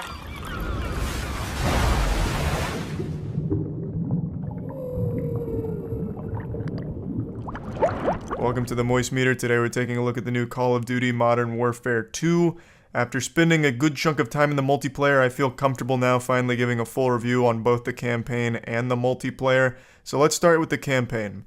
The amount of praise I've seen for this game is truly blowing my mind. I feel like I've just started boofing crazy pills because I don't see it as the best first-person shooter story ever told. People are talking about the campaign as if it's on par with Lord of the Rings storytelling. And it's not bad, I don't want anyone to think I hate the campaign or anything, I just don't find it to be special. The visuals I find extremely impressive. The visuals in the campaign actually were really surprising to me, and the story was competent. Like, it was a fun story, it was engaging, the characters were pretty good. A lot of the set pieces were really exciting, especially when you're like hanging upside down, shooting at cars, and then jumping car to car. It was just pretty fun overall. And they finally did away with that standard Call of Duty campaign formula where you go to point A and then just hold it for 5 waves of enemies doing nothing but putting your fingers up your ass while you just mindlessly shoot these waves coming at you. They finally don't rely on that for every single mission as every single objective. Of course, there is still a couple of moments where that's there, but it's used much more sparingly than other Call of Duty titles. There is, of course, those times where it's like, hey, Soap, go sit in this field and kill these 5 waves while I hack this toaster for the sake of America's safety. And you'll roll your eyes, but you'll do it, and then the next moment is a lot more fun. Like, the campaign I really don't have huge complaints of, except the ending. The ending has to be the worst Call of Duty campaign ending ever. It just abruptly ends as if they just ran out of time or forgot that they had to finish the campaign before the game shipped out. So it just fucking comes to a screeching halt. It's not cinematic. It's not satisfying. It's just 1 second, the enemy's there, the next second, they're not. I'm trying not to spoil it, and then once the enemy's not there, they're at a bar celebrating, and nothing in between. It's so underwhelming. The post-credit scene is hype as fuck, but the actual ending is absolute dog shit. But everything up till the ending in the campaign I thought was fine, with a lot of like actually fun moments that I appreciated. But again, I don't find it to be special. I don't think it's done anything particularly new or interesting. I just find it to be pretty good, and by Call of Duty standards, much better than most of their recent attempts. But again, overall, it's just kind of like ordering a pizza from Papa John's. It's good, and that's about it. Nothing like you're going to be wiggling your finger about years from now like, God damn, that was the best campaign ever. But for Call of Duty, it's good. Now let's move on to the multiplayer component. I hope you're sitting down, because if you're not, this news is going to blow you off your feet. It's pretty much exactly what you'd expect. The same standard Call of Duty experience that you're used to getting over the last decade, you get here. So if you're a fan of Call of Duty multiplayers, you're going to be a fan of this Call of Duty multiplayer as well. The big problem with Modern Warfare 2's multiplayer is half the time it doesn't fucking work. I've had a ton of game crashes now, and sometimes I just can't even get a server to load for me, and this is a well-known problem right now with the game apparently. A lot of people are having performance issues as well as crashing. I imagine it'll be fixed in a pretty short period of time, but as of making the Moist Meter, it's in a pretty broken state. But when you're actually in the game, it's pretty standard, safe, by the numbers. I saw someone say something that's scarily accurate to how I feel about it, where they said that the multiplayer feels like it's designed more by an AI algorithm than actual designers, and I think that's very true. I believe that was Level Cap Gaming that said that, and he's absolutely right. It's not necessarily a bad thing, because it's what people want. This game, Modern Warfare 2, just goes through the checklist of everything Call of Duty players ask for, and it delivers. It gives them the exact experience they want, all of the game modes they want, all the maps being, pretty simple maps. There's really no standout maps here, nor is there any maps that I was absolutely beating my head against a wall in pain from how miserable I was playing the maps. They're all just serviceable. There's no big ones that really blew me away. There's none that really made me upset on how stinky they were either. Everything here is just very safe. The gunplay feels as tight as it always has. It feels exactly the same as it did in Modern Warfare 2019, just a little slower. And I think the pacing of the game is just a bit slower than 2019, but even that's not like a super big deal or that noticeable to most people, I can't imagine. It's just exactly what you're expecting from Call of Duty. The only big issue I have with it is I feel like it takes way too long to actually level up your guns to get shit you want. For example, your first sniper rifle, you have to get level 20 in the gun in order to even unlock the optics on it, and that's just absurd. It takes like 6 hours of grinding just to change your fucking scope on that bitch, and that is frustrating. The only way to like reliably quickly level these weapons up is using double XP tokens. And I'm dropping like 30 kills a game with these fucking snipers, and it was still taking me like 6 hours just to hit level 20 on that thing. I feel like they went a little hard on the grind aspect of it, but the game, like the core game, is exactly what you're expecting. I guess except for one thing, and I don't know if it's just me, but I feel like the time to kill is much quicker in this one than Modern Warfare 2019. Like in this game, I feel like if you blow a kiss towards an enemy you're looking at, they're going to insta-die. It only takes 2 shots from some pistols to kill you, and not even headshots. Like, you just die instantly. It's like you're just walking around as just like this fragile scarecrow that's just one strong breeze away from death. I don't remember it being that quick with the time to kill in Modern Warfare 2019, but it's also been a little while since I played that one, so maybe it was the same there too. That was just something that stood out to me as a little odd, how easily people go down in this one. So just wanted to put that out there. But let's talk about another thing that a lot of people debate on with this game, and that's the skill-based matchmaking. So I'm sure all of you have heard of this now. I'm sure you're all familiar with the debate. Skill-based matchmaking is something that most people think of when it comes to ranked, where you're playing against people of equal skill level. The better you get, the better your lobbies are. So you're always playing against people on equal footing. This is always something people think of for ranked and ranked exclusive, because when you're playing in the competitive game mode, you're expecting people of similar skill level because it's competitive. You're always going to be going up against people in your same bracket of skill. But in Modern Warfare 2, even playing just casual matches, just quick playing with the boys, has a skill-based matchmaking component to it where you're not entering lobbies with babies that just got this game for Christmas or something. You're in there with grizzled, seasoned Call of Duty men at your equal skill level. So the argument is it makes it less fun for content creators and just players in general because you're always having to sweat even in the casual lobbies. Why not keep skill-based matchmaking to the competitive mode? And I just want to quickly weigh in on this. I don't really give a fuck one way or the other. Even when you're in casual and playing against people on equal footing, you don't have to try hard. You don't have to sweat. You can still be casual about it. You might not drop 50 kills, but it doesn't need to be taken super seriously either. But I also think the solution to make everyone happy is even easier. Why not just make 3 modes? So you have skill-based matchmaking in competitive, you have skill-based matchmaking in casual, and then you have a separate mode where it's casual again, but without skill-based matchmaking, and you can just queue into that if you want. To me, that just seems like the easiest solution and a really easy one to implement all around, where if you just want like a full-blown casual Weenie Hut Jr. experience, you queue into casual, no skill-based matchmaking. If you're playing with your friends and you're not confident in their skill level, but you still want somewhat of a challenge, you queue into casual skill-based matchmaking. And then if you really want to sweat and grind, that's when you go to competitive, where of course the skill-based matchmaking is there as well. Just 3 modes for 3 very different playstyles depending on your mood. I just think that makes everyone happy, and I don't know why that's not like a proposed solution, because I think it just should be. So yeah, I just want to toss that out there, but that's really how I feel about the multiplayer overall. Nothing blew me away, nothing disappointed me. It's a lot better than Vanguard. I just really think this is an improvement over Vanguard in every way. So if you're currently still playing Vanguard, I see no reason why you wouldn't switch to this, except for the $70 price tag on this bad boy. But I guess I do have to admit there is a lot of content here. Content that I'm not ever going to touch again. For example, like the Spec Ops thing. I really don't care about doing PvE with my friends. I really just don't give a fuck about that. If I'm playing Call of Duty, it's because I want to go into the arcade multiplayer and just turn my brain off and have some fun. Dropping like 40 kills, getting some fun kill streaks, just going a little hog wild out there. I'm not there to do any PvE. Once I play through the campaign once, I don't touch it ever again. And there's some good game modes in the multiplayer that I do think will keep me playing at least on and off casually. Ground War I do think has a lot of potential. It feels pretty decent. The maps are really huge, but they're not bad. Like at first I was struggling to find people, but the more I played Ground War, the more easy it became to find loads of people and just go like absolutely wild on them. I also don't like Invasion. I don't think Invasion's any good. But there are other game modes that I do think are interesting. For example, there's third person mode here, which really is super different and weird for Call of Duty in a neutral way. I don't hate it, I don't love it, but I am still trying it because it strikes me as just very interesting.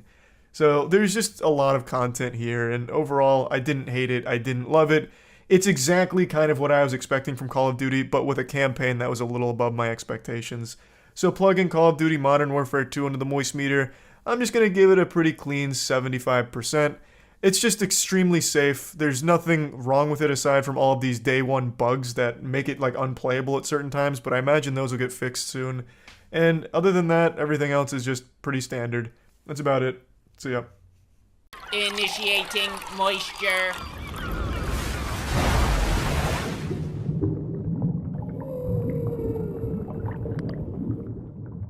Welcome to the Moist Meter. Today we're taking a look at Sifu, a game that really makes you feel like a fucking idiot for being bad at it. The game is extremely difficult, and because of this, for some reason people compare it to Dark Souls, as always, because apparently Dark Souls invented difficulty, but this game has pretty much nothing in common with Dark Souls. I want to set that record straight now, but it is a super difficult game that focuses around some great martial arts and some really interesting gameplay design choices that I really appreciated. I thought the entire experience was fantastic, albeit a very short one. They say that the star that burns brightest burns out quickest or some shit like that. Probably not even applicable here, but the game is great, but not for very long. It took me just under 8 hours to get every single ending in the game, and the game's priced at $40, and I absolutely think you get your money's worth with it. There's only 5 levels, but depending on how good you are at the game, that could take you 8 hours, which is roughly what it took me, or it could take you 30 hours if you really suck dog shit at the game. There's a very good chance. There was a lot of streamers playing the game that ended up rage quitting because they had a really difficult time on level 2 and never even got to the end. The game will challenge you, but it's fun. It never really feels like it's unfair. Sometimes the camera is pretty shitty. I think that's one of my major complaints. When you're in the middle of a fight and trying to manage a bunch of enemies that are all trying to beat your ass and you're trying to beat and eat their ass too, sometimes the camera will just betray you and get locked into like a wall or something, and then you just take some free damage and just get blasted. So that was frustrating, but it's not like the biggest, most prevalent issue that's super common. It just happens sometimes in tight corridors. So let's really get into it. I think the aesthetic is fantastic. I think the game oozes style. The martial arts looks and feels great. The combat system is pretty reminiscent of like free flow combat from the Arkham series, but with its own unique identity to it, where it doesn't really play the same as those games, but you can at least see that they're comparable, just to give you a general idea of how the combat's going to feel. But it is a truly unique experience. I haven't played gameplay quite like this. Apparently it's very much like Absolver, which is, this makes sense because it's the same developers, but I didn't play Absolver. So this was very fresh to me and I really enjoyed it. It felt great. It looked great. There was a ton of different skills that you could unlock, and they were all really cool. Some of them a little goofy, like there's a little slap one you can do while you're backing up, and I'm sure it has its uses, but from what I experienced, it didn't really play much of a role. It was just kind of like, I want to disrespect this guy, so I'll slap him across the face with my skill here. So I really think there's just so much to like about the game. There's weapons in it too, and the weapons will give you an advantage, but they have limited durability, so use them wisely, and who you want to just obliterate, just fucking clobber with them. And if you get hit by an enemy's weapon, kiss your youth goodbye, because that shit is ending you on the spot. It does so much damage to get hit by an enemy's weapon, and that's a big thing here. The game is challenging, and enemies do a lot of damage to you. And there's a really unique system here, where you start the game at 20 years old, and let's say you die. Well, instead of just like restarting from a checkpoint or restarting the whole level, you can revive yourself, but it adds an extra year to your age. So now you revive and you're 21 years old. You just stand up and now you got fucking gray hairs sprouting from your face and you're ready to keep beating ass. And that's a system that I think is really cool. So you can keep reviving all the way up until you hit 70 years old, and then if you died there, well, that's game over. Then you're going to have to restart. And I think it's just a cool system, and it stacks. So if you die again at 21, well, now it's going to add 2 years, so now you're coming back at 23, and so on and so forth. You can shave years off, not by using like biotin or Botox or whatever, but by killing strong enemies. They will take a year off, so when you die, instead of adding 2, it'll only add 1, but you never go backwards in age. So if you hit 26, you can never go back to 25. It's a really cool system that keeps it fresh, and there's these marks that you'll hit, like when you go to 30, you do more damage, but your health decreases. 40, even more damage, lower health. 50, same story. So as you age, you're doing more damage, but taking more damage at the same time. Very cool system, and I really appreciated it. It's just, there was so much depth to its combat, it just never got stale at all. And it is challenging. It's going to challenge most people, because parrying in this game is tight. It is very strict timing, and it's going to be tough for people to get a grasp on it. It took me all the way till the final boss to really start nailing parrying, because the final boss is a big skill check. You're going to really need to master parrying if you're ready to take on the final boss and really want to make a good run out of it. So parrying is something that's difficult. There are dodging options as well, but it's not like it's a great get out of jail free card where you can just dodge everything and be okay using iframes. That is also pretty tight. You can't just spam it. Of course, there are ways to cheese some of the bosses, but it takes out a lot of the fun if you do that approach, I would argue. It's just a really fun game. The gameplay just feels good, and I love the challenge, and I love the unique system with the aging. It just all works. I also really just appreciated the levels themselves, because I thought they were very fun in their design. They draw obvious references to martial arts movies or scenes. For example, the very first level, when you're going through like a tight hallway in a hotel, you'll notice that it's very similar to like The Raid Redemption, you know? You'll be able to notice like, hey, this kind of reminds me of that scene from this fucking badass movie where they were using martial arts. Level 2, there's the club, and it seems pretty reminiscent of the John Wick club scene. And I think it's on purpose, obviously. I think it's a nod to those properties, and I just appreciate it. And even if I'm wrong and it's not, it just happens to be kind of similar in its appearance, it's still great level design. It's still fun to navigate those levels. And a fun thing about the gameplay mechanic itself that I haven't mentioned when it comes to going through these levels is if you do game over and you go back to the beginning of the level, there are things that you can get throughout that are like little key cards or keys themselves that act as shortcuts. So when you restart the level, you might not have to go through the whole thing. You can instead just open a door that was previously locked. Also, when it comes to skills, if you game over, those skills don't carry over unless you unlock them 5 times as a permanent unlock in your arsenal. So there's just a lot of depth to it, and it was just super fun. It really was. The bosses I thought were all great in their design, except for the 4th boss. The 4th boss was surprisingly just super easy, just a big pushover. Really, the whole 4th level was kind of weak. Levels 1 through 3 were fantastic, and the 3rd boss was an absolute pain in the ass, a genuine nightmare. I think the 3rd boss is the hardest in the game. And then you go to the 4th boss, and it's Weenie Hut Jr. All of the 4th level is about just fighting through a pretty bland environment before you get to a pretty underwhelming boss fight. So level 4 wasn't great, but then level 5 picks everything back up and brings that life back, and the final boss is super satisfying. And I guess it's time to talk about the narrative. I didn't really get drawn into the story very much. I think there was a lot of lore that I may have missed, even getting all the endings. I think there were still some key story elements that I didn't pick up on because I didn't think it was that compelling or that interesting. I was never motivated to hunt down the 5 people for revenge. I just never felt really attached to the character or anything like that. Not that I think I was supposed to. It seems like the narrative was pretty bare bones in order to just keep the story moving and getting you beating some ass. So it served its purpose, but it's nothing special either. Plugging Sifu into the moist meter, I'm giving it a nice 90%. I think this is just a great game, takes some risks, and I think they all pay off, and I think it's just an absolutely wonderful experience, like I really do. And I also appreciated that it's put at the $40 mark instead of $60, even though I think this could have easily been marketed and pushed as a $60 game because it is that good. I do appreciate that it's the lower price point because there's only 5 levels to it. If you're really good at the game, you could probably beat all 5 levels in like 2, maybe 3 hours. For example, when I went back to do the all true ending, you have to spare bosses, and to spare a boss, you basically have to break them twice. So I had to go through every boss again, and it only took me about an hour and a half to do all 5 bosses to get that true ending. So I basically speedran the game in an hour and a half, whereas previously it took me like 6.5 hours or so to do it. So yeah, if you're good at the game, you can really blast through all of the content that it has to offer quickly, but you'll still enjoy it every second of the way. So yeah, that's about it. So yeah. Initiating moisture.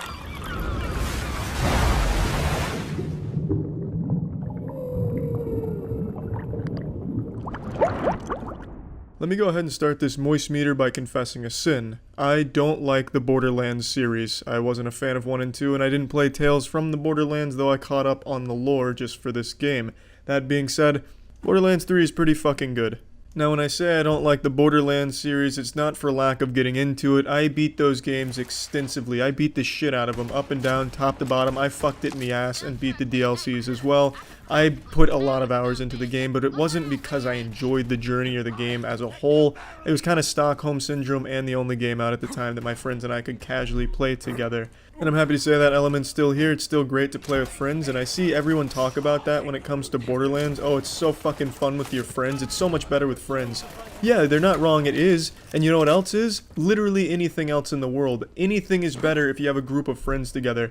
If you have a good group, you could watch fucking dog shit get rained on in your backyard and have fun together. You could make even playing the most boring game fun, like 2009 Football Manager Turbo Arcade Edition could be fun if you have a good group of friends playing it. That's not exactly a selling point to a game, in my opinion, saying it's fun with friends, because everything is. The game still needs to be fun on its own, which Borderlands 3 is. And it's a very well-made game, top to bottom. The gunplay is satisfying, rewarding, the build diversity is fun, the gun diversity is nice. I think it's a lot better than previous entries where most of the guns just felt like carbon copies with only arbitrary differences between them. Just super trivial shit where there'll be one extra bullet in this gun and also 1 point difference between this and the model you just dropped for it. Whereas in Borderlands 3, shit at least feels pretty impactful. It feels much different than what you just traded for.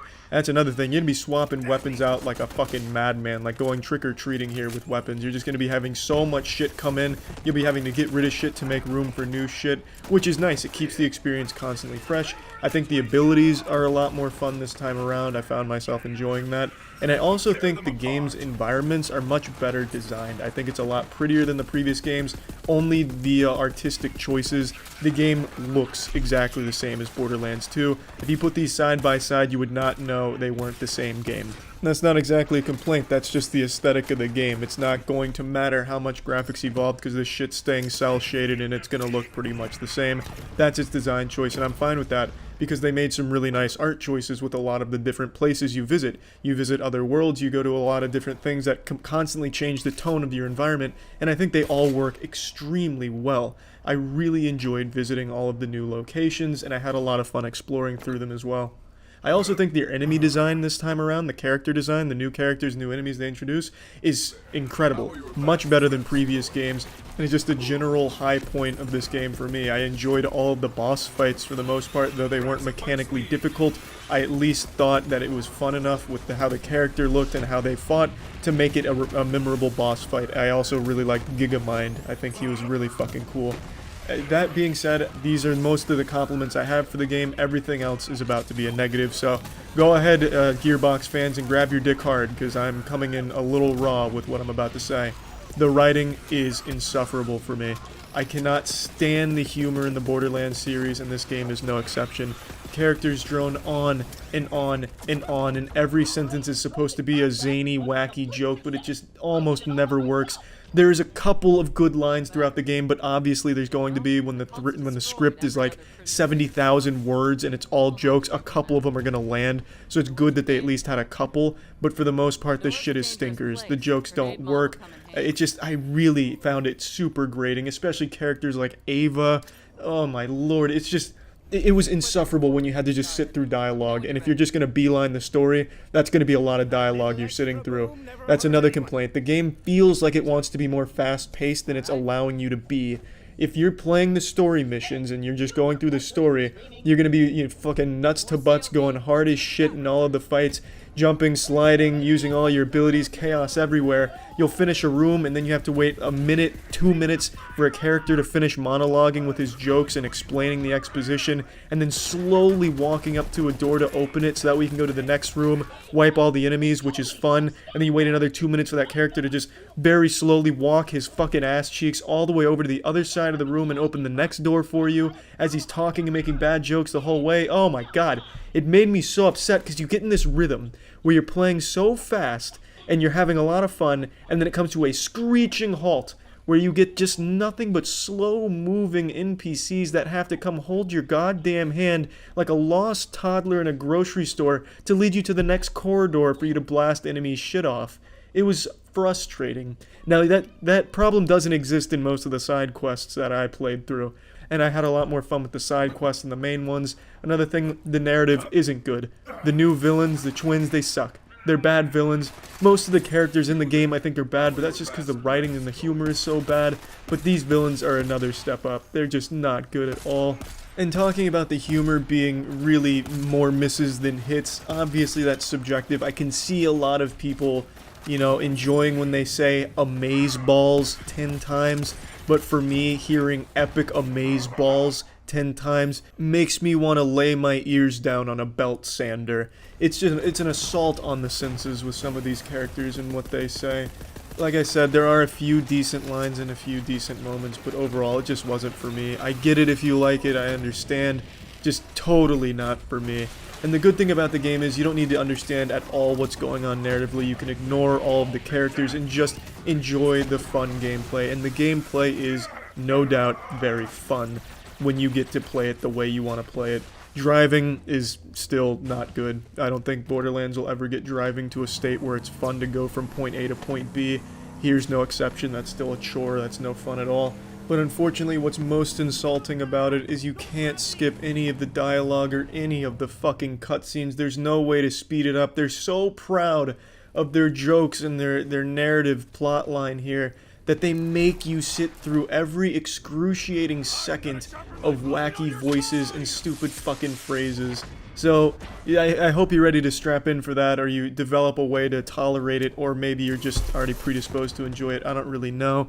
It's just too much. Even if you like it, I can't imagine you liking it the whole time, because at no point does it ever let off the gas. It is always making shit jokes. It makes me so upset. If I could skip the cutscenes or blast through some of the dialogue, oh man, this game would be so much more positive for me. And I do like the game still, all this considered, but man, this game would be so much better for me. And I played it through mostly with Jackson. Jackson has the same complaint. We'd often sigh in unison when a cutscene started, and you got this cool looking villain in front of you, and then they give you this stupid fucking line about them underneath their name. If you're familiar with the series, you know what I'm talking about.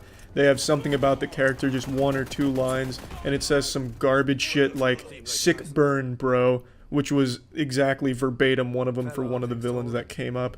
It's just hard not to roll your eyes at it when it just doesn't stop. And the last major complaint I have also ties into this as well. It's the quest design. The quests make you fucking experience so much of this garbage long dialogue that's so tedious. The quests, at least the mainline quests, can sometimes be such chores. There's a quest where you walk from one side of the ship to the other side of the ship to talk to somebody. You walk back to the other side of the ship to talk to that person again. Then you walk from that person to the middle of the ship to talk to someone. You talk to that person, run back to the person at the front of the ship to talk to that person. Then you talk to that person again, go to the back of the ship. It's just this back and forth fucking awful thing that makes the RuneScape a small favor quest look absolutely beautiful in comparison. It is miserable. I hated a lot of the quests. Some of them, make no mistake, were very good and very fun. But man, there were some real stinkers that made me just want to stop playing and go take a break or do something else, anything else, except listen to that goddamn dialogue and walk back and forth listening to more of it. But overall, I'd say Borderlands 3 has been a fun game that I have been enjoying. So plugging Borderlands 3 into the moist meter, I'm giving it a nice 80%. I think there's a lot to offer in the game. Obviously, the billion weapons shit is really fun. It's never not satisfying to kill a boss and then he just explodes in this bukkake of colors that have all kinds of weapons, class mods, grenades. It's just a lot of fun. And there's a lot of different and really cool perks and stuff that go on, different shit. And I just really find there to be a lot offered by Borderlands 3. So that's about it. See ya. Initiating moisture.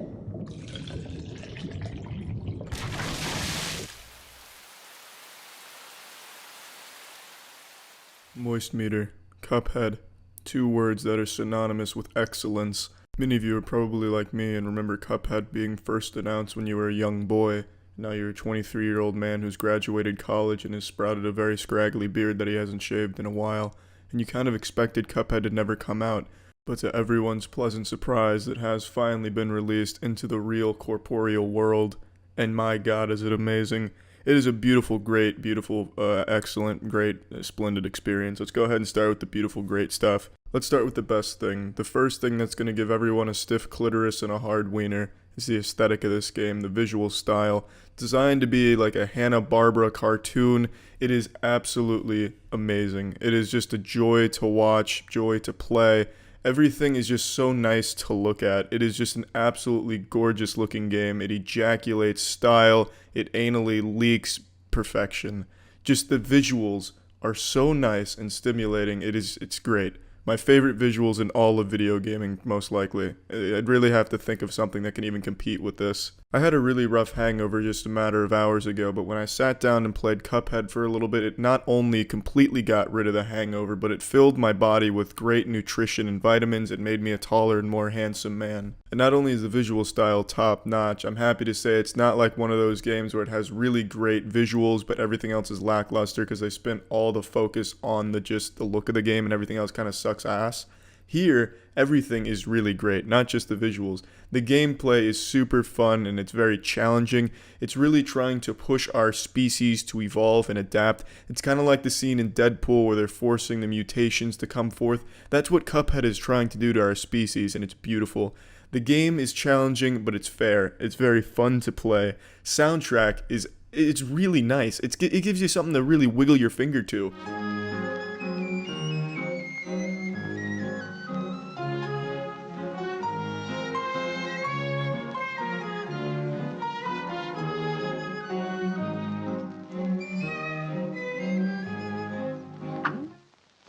It's just a great and fun soundtrack. The co-op is nice. It's not fully realized. It's just kind of a bare bones style co-op, which is fine because it's a nice thing to just kick back and play with a friend that's nearby. There's a story here that's obviously not the focal point, and it doesn't really play a huge role in anything. The game really revolves just around the bosses and just general gameplay. But the story, it really isn't bad. It's pretty interesting, and it makes you want to figure out how these two cups are actually going to beat the devil. Very embarrassing for the devil to even be threatened by two cups, some household objects, but these shits don't fuck around.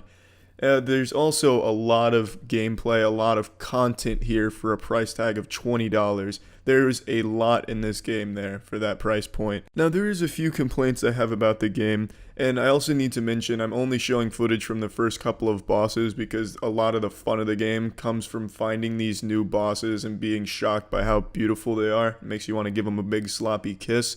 So I'm not going to spoil any more bosses than just the first couple. Now, the complaints I have is the bosses rely a lot on trial and error.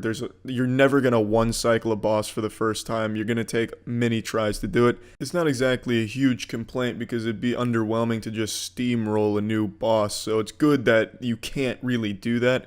But it does get frustrating because you have to commit at least 15 deaths to each boss just to even figure out what kind of pattern is going on and how you're even going to take them down. And sometimes the bosses can just rely on bad RNG, like the clown roller coaster amusement park thrill seeker guy. That boss kind of did boil down to you just got to make sure the roller coaster is in a good mood. But really, it's fun. The trial and error is fun, and it makes it challenging, which is good. Another thing that's really kind of lacking is everything that's not a boss battle. The run and gun sections, they don't really seem very fleshed out. They're very just not that interesting. They're there to collect coins. They're there to just kind of keep you horny for the upcoming boss battles, and the coins help you get new power-ups to fight the bosses. They're just not super great. They're still fun, but they're not nearly as good as the boss battles, and they're just kind of stale. Overall, that's about the only real complaints I have. The game is just absolutely fantastic, so let's go ahead and put it in the moist meter. I'm giving this a 90%. That is the highest so far on the moist meter's history. So a big round of applause and a solid high five to Cuphead and the team. The game was absolutely worth the wait, and it's worth the $20. It's a game I think anyone will enjoy. Even if you're not a fan of old school kind of games, the old like Mega Man style or anything, I still think this is a game most people would enjoy. It's just really, really fun, and it's beautiful. So that's it. See ya. This episode is brought to you by Raycon. Initiating moisture.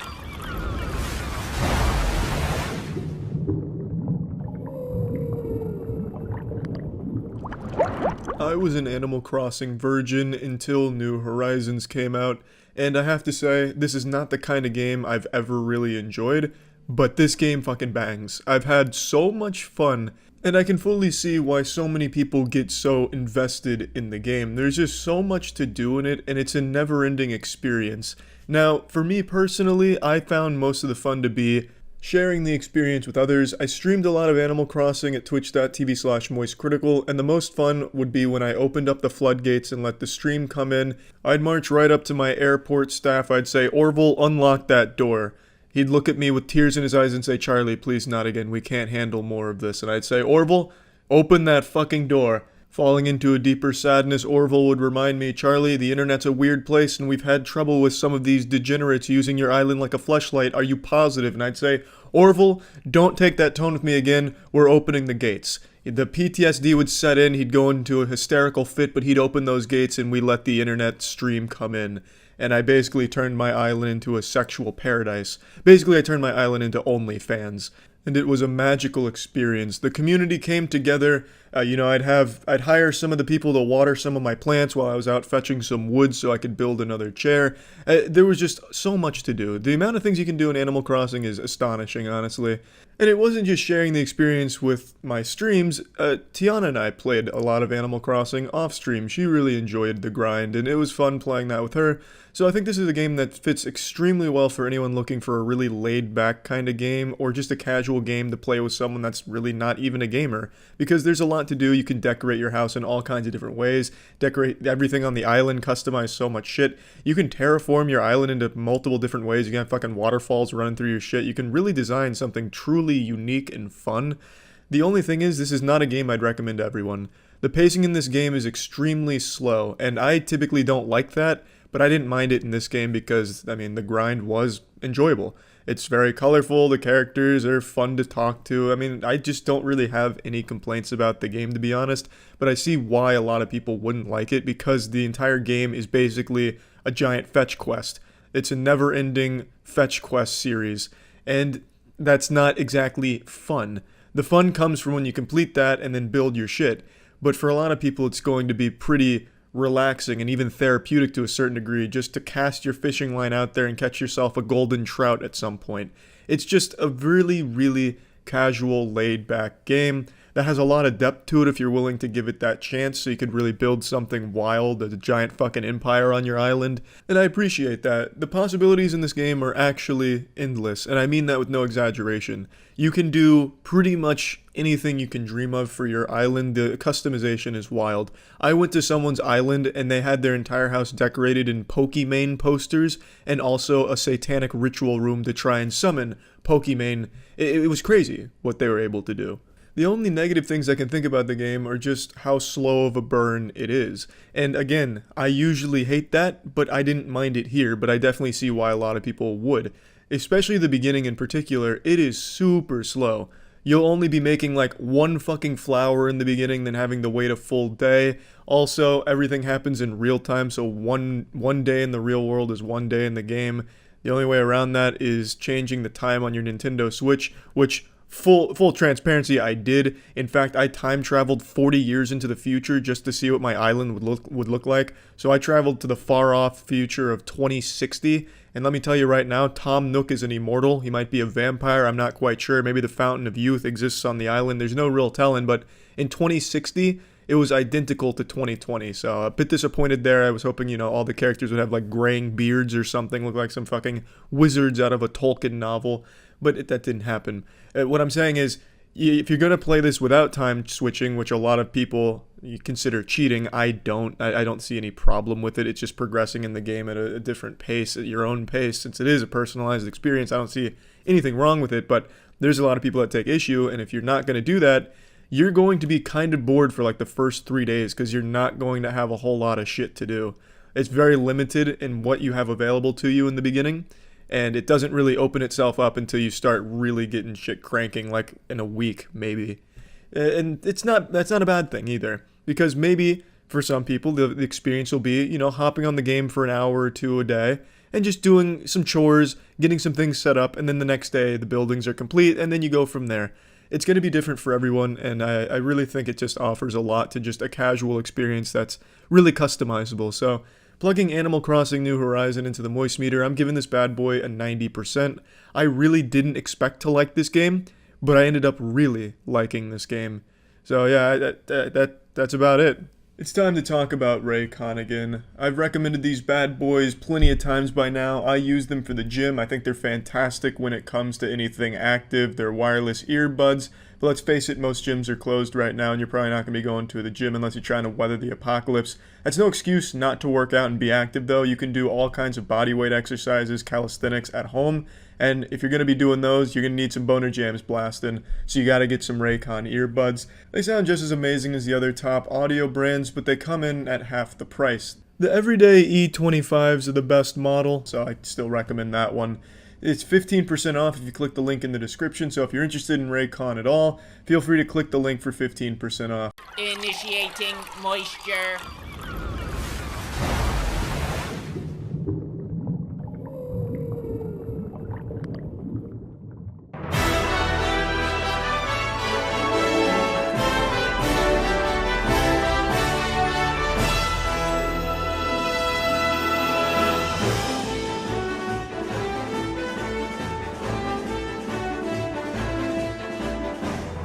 Welcome to the Moist Meter. Today we're finally taking a look at the new Super Smash Bros. I know we're a little tardy to this party here. This shit's been out for like 10 days, which means everyone on the internet's pretty much forgetting about it by now. But I really wanted to wait to do this Moist Meter until I got my dick wet in this game. I wanted to play a lot of online matches. I wanted to really familiarize myself with all the mechanics and most of the characters. And now I can say I finally have, and that I really do have a firm grasp on the game and can review it properly. To quickly just shit on modern games journalism, most of the game journalists that review games don't even get past the tutorial, and they're fucking awful at the games. So I didn't want to do like a half-baked review and review this after doing like 10 adventure mode matches and 1 online match. I wanted to make sure that I could review this as someone that really put a lot of hours, blood, sweat, tears, and cum into the game. And now that I have, I can say this game is fucking great. Smash Bros. Melee is a game that is near and dear to my boners. I played the shit out of it for most of my life and most of my college life. I was never extremely good, but I was middle of the pack. I would run shit in the dorm rooms. It was a lot of fun. I didn't care much for Brawl or Smash 4. I basically just used those discs to wipe my ass with. That shit wasn't all that fun to me. But Smash Ultimate is the perfect blend of all of it. It is an extraordinarily good game. All of the characters are pretty fucking balanced. There's no unanimously awful character. Even the worst character in this game can still be played very well by a good player, and even the best player in this game doesn't just fucking steamroll and ham-fist the urethra of every other character no matter how good the player is. All of the characters can absolutely be good, which is surprising with a roster this size. You'd think the balancing would be all kinds of shitted, but it's really well balanced. Not like in Brawl, where Meta Knight was so incredibly broken and overpowered they had to ban him perpetually in any type of competitive play, and there had to be house rules when you played with your friends that no one would pick Meta Knight, or else your fucking Wii would get fucking busted because it'd be so frustrating. Or Smash 4, where Bayonetta was undoubtedly the best character by a long shot. This game has so many characters that could easily be considered the best in the game, depending on who's playing them. It's really impressive how well it's balanced. Just on a personal note though, I fucking hate Inkling. I think if you pick Inkling, Santa Claus is going to be delivering coal and cow shit into your stocking this year. Inkling is super fucking frustrating. It's just a one-trick pony, side B into buttfuck. Can't stand that character. Wouldn't say it's broken, but it's really frustrating to play against. Fuck Inkling. Moving on though, this game has a really good campaign, story mode, the adventure mode. The adventure mode I thought would just be kind of tacked on and not very fun, but it's pretty fucking deep. They have a RPG-like system. They have spirits that you pick and choose from, catered to whatever character you're playing as or your play style, that enhance certain aspects. Some that will give you an item to start with, some will just straight improve stats, give you an extra jump. It's actually a pretty decent system. There's a skill tree as well. It's not too deep or anything. You're definitely not going to get overwhelmed with the choices or anything like that. It's not going to be like Path of Exile where you zoom out and then all of a sudden you puke because it's just so much shit there to take in at once. It's like a fucking Harry Potter's book worth of text to read about the skill tree and shit. The game's deep enough to keep it fun and fresh, and the adventure mode is extremely long. It's like a 24-hour campaign. Using Olimar and my broken spirit setup though, I was able to one-shot my way through most of the game, so it only took me, an expert gamer, approximately 16 or 17 hours I believe, start to finish. So I probably have the speedrun world record at the moment on the game. Just saying, I can't prove it yet. I don't have any scientific data to back it up, but I can say with a high degree of confidence I'm probably up in the top 5 of speedruns there. The story of the adventure mode is nothing to write home about. It's really bare bones. It's not anything impressive or anything like that, but I don't think anyone's buying Smash Bros. To be blown away by a story.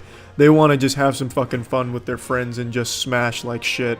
And this game is perfect for that. You can get your fucking boys together, crack open a couple Budweisers on your forehead, snuggle up next to each other in some nice cozy pajamas, and just have a fucking blast playing Smash Bros.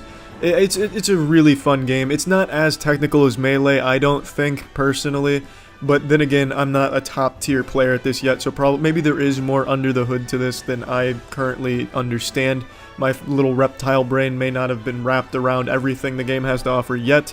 But so far, it doesn't seem as technical as Melee was, which isn't a complaint. It doesn't need to be. It's technical enough to be a big gap between a regular player and a very good player. There's a lot of competitiveness to this game, and it's a really good competitive fighter. Now let's move on to my only big complaints here, and it's the online. The online is trash. It's some filthy fucking anus. It is really poor. There's not a whole lot of options, and it's so primitive. Nintendo is stuck in like the late 90s with their multiplayer understanding. They just don't get it. This shit is an archaic fossil of multiplayer. You have to pay for it too, which is just an insult. They're just spitting in your face. It's 2018. When you have to pay for an online multiplayer service, it's a joke.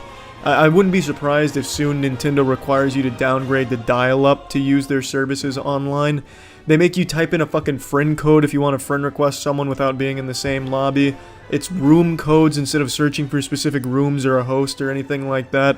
It's just so baffling how out of touch they are with 2018 multiplayer. It's almost laughable if it wasn't so sad because the game's great and it really hampers the experience when trying to play online. Not only is it just primitively designed, but once you're in the game, the network can't really hold itself up super well, so you'll be landing in these really laggy rooms where you're gonna go frame by frame like a PowerPoint slideshow when playing against somebody. It's just rough. The online is super rough. It could easily be fixed with a patch, I think, if they put some effort into it and maybe learn how multiplayer is done these days, instead of taking notes from a textbook they found in an Egyptian sarcophagus about multiplayer compatibility. Because if they could just fix that, this game would be everything Smash Bros. Needed to be. It has everything that most people wanted.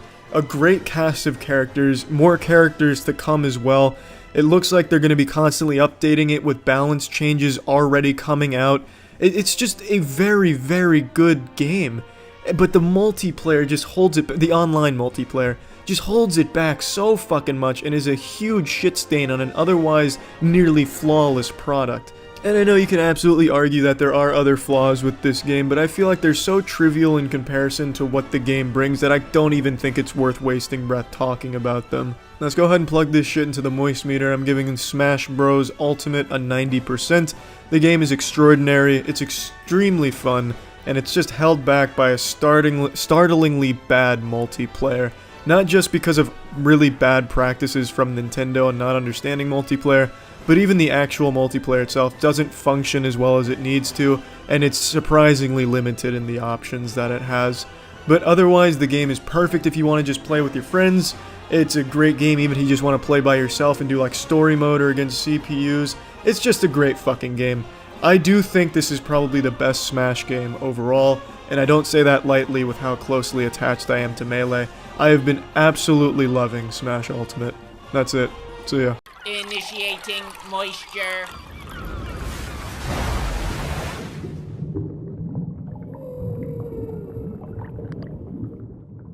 Welcome to the Moist Meter. Call of Duty is a franchise name that's been inducing vomit in the mouths of men and women everywhere for the better part of the last decade.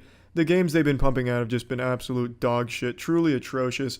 However, kids still very much enjoy them. They still send kids to bed with wet dreams with them imagining the next Call of Duty title, and then those parents of those children have nightmares about all the money they lose when it comes out. So they've been financially successful. They still do really well, so they keep pumping that shit out.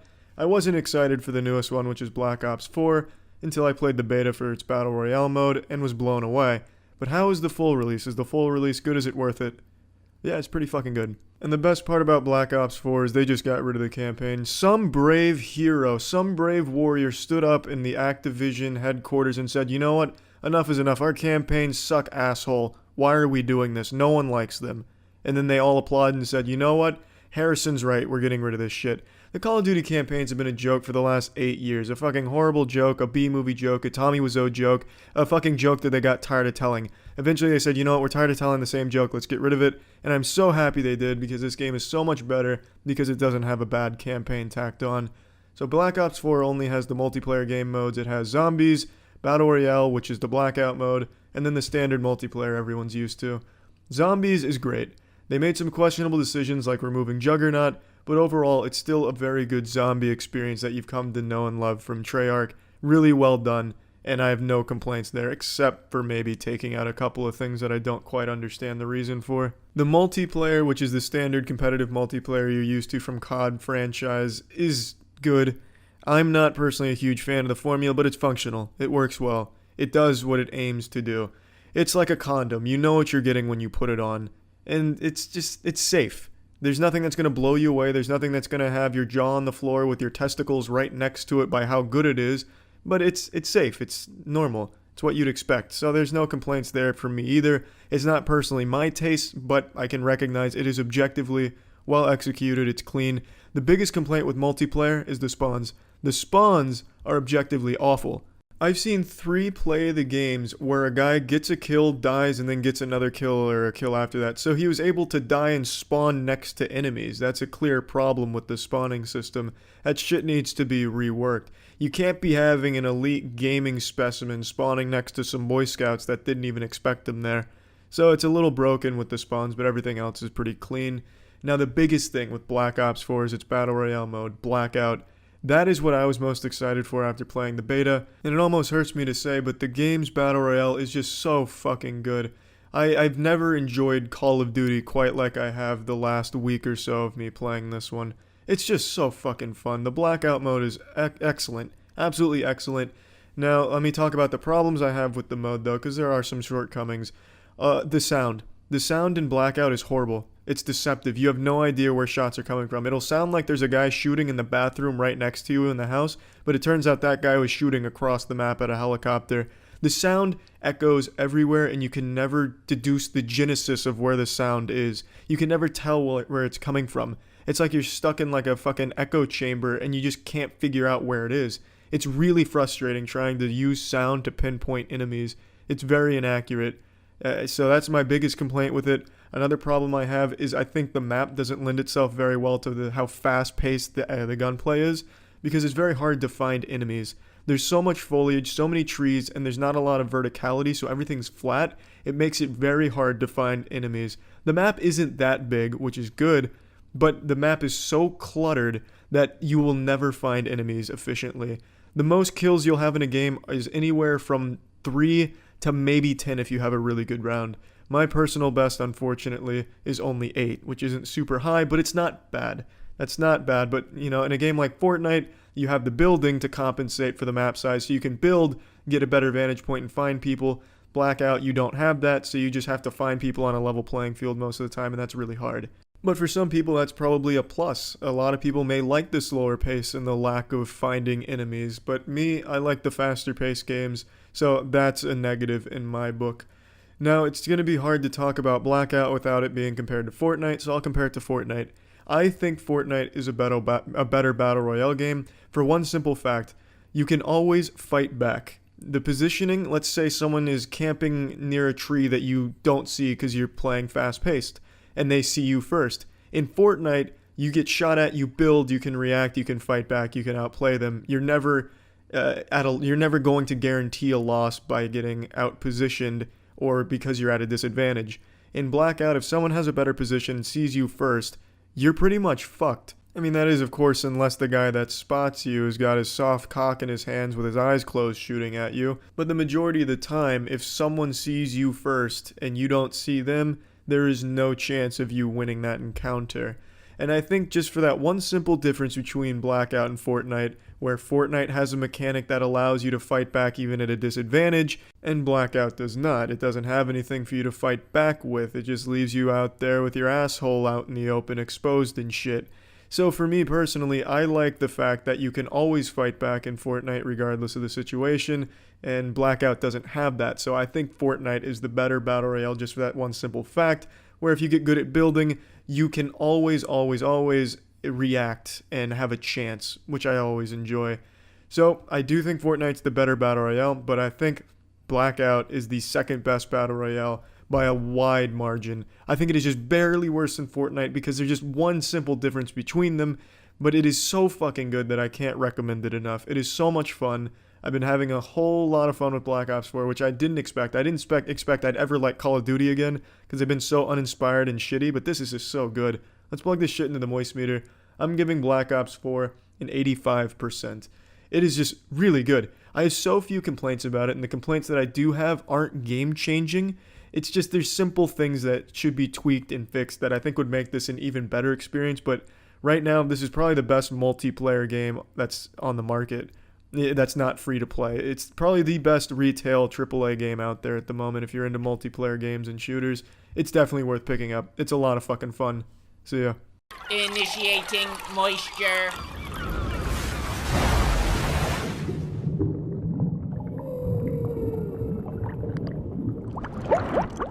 Welcome to the Moist Meter, hosted by me, the master of gaming, the preeminent expert in anything that even remotely resembles a Souls-like video game. Today we're looking at the newest entry into this genre, The Surge 2. Now, as a fan of the first Surge, I recognized it has a lot of problems, but I still overall enjoyed the experience. The two biggest problems I felt the Surge faced was its ridiculous enemy placement and weird map design, where it was really counterintuitive and there was like 1,000 fucking shortcuts just to get to a bathroom, so then you'd have like 10 different ways of getting there and you'd get confused. The shortcuts became part of a puzzle that was never really intended to be there. And I'm happy to say the Surge 2 improves in both of these areas, more so on the enemy placement. Like in the first game, they'd stack 50 enemies behind this box that would jump out and fuck you in the ass before you had any chance of knowing they were there, so a lot of the deaths felt like it wasn't your fault, but more just bad enemy placement. Because, like I said, they'd pop out of this birthday cake like strippers you weren't expecting, and they were all over the place, just fucking gangbanging you, and it was just really lackluster.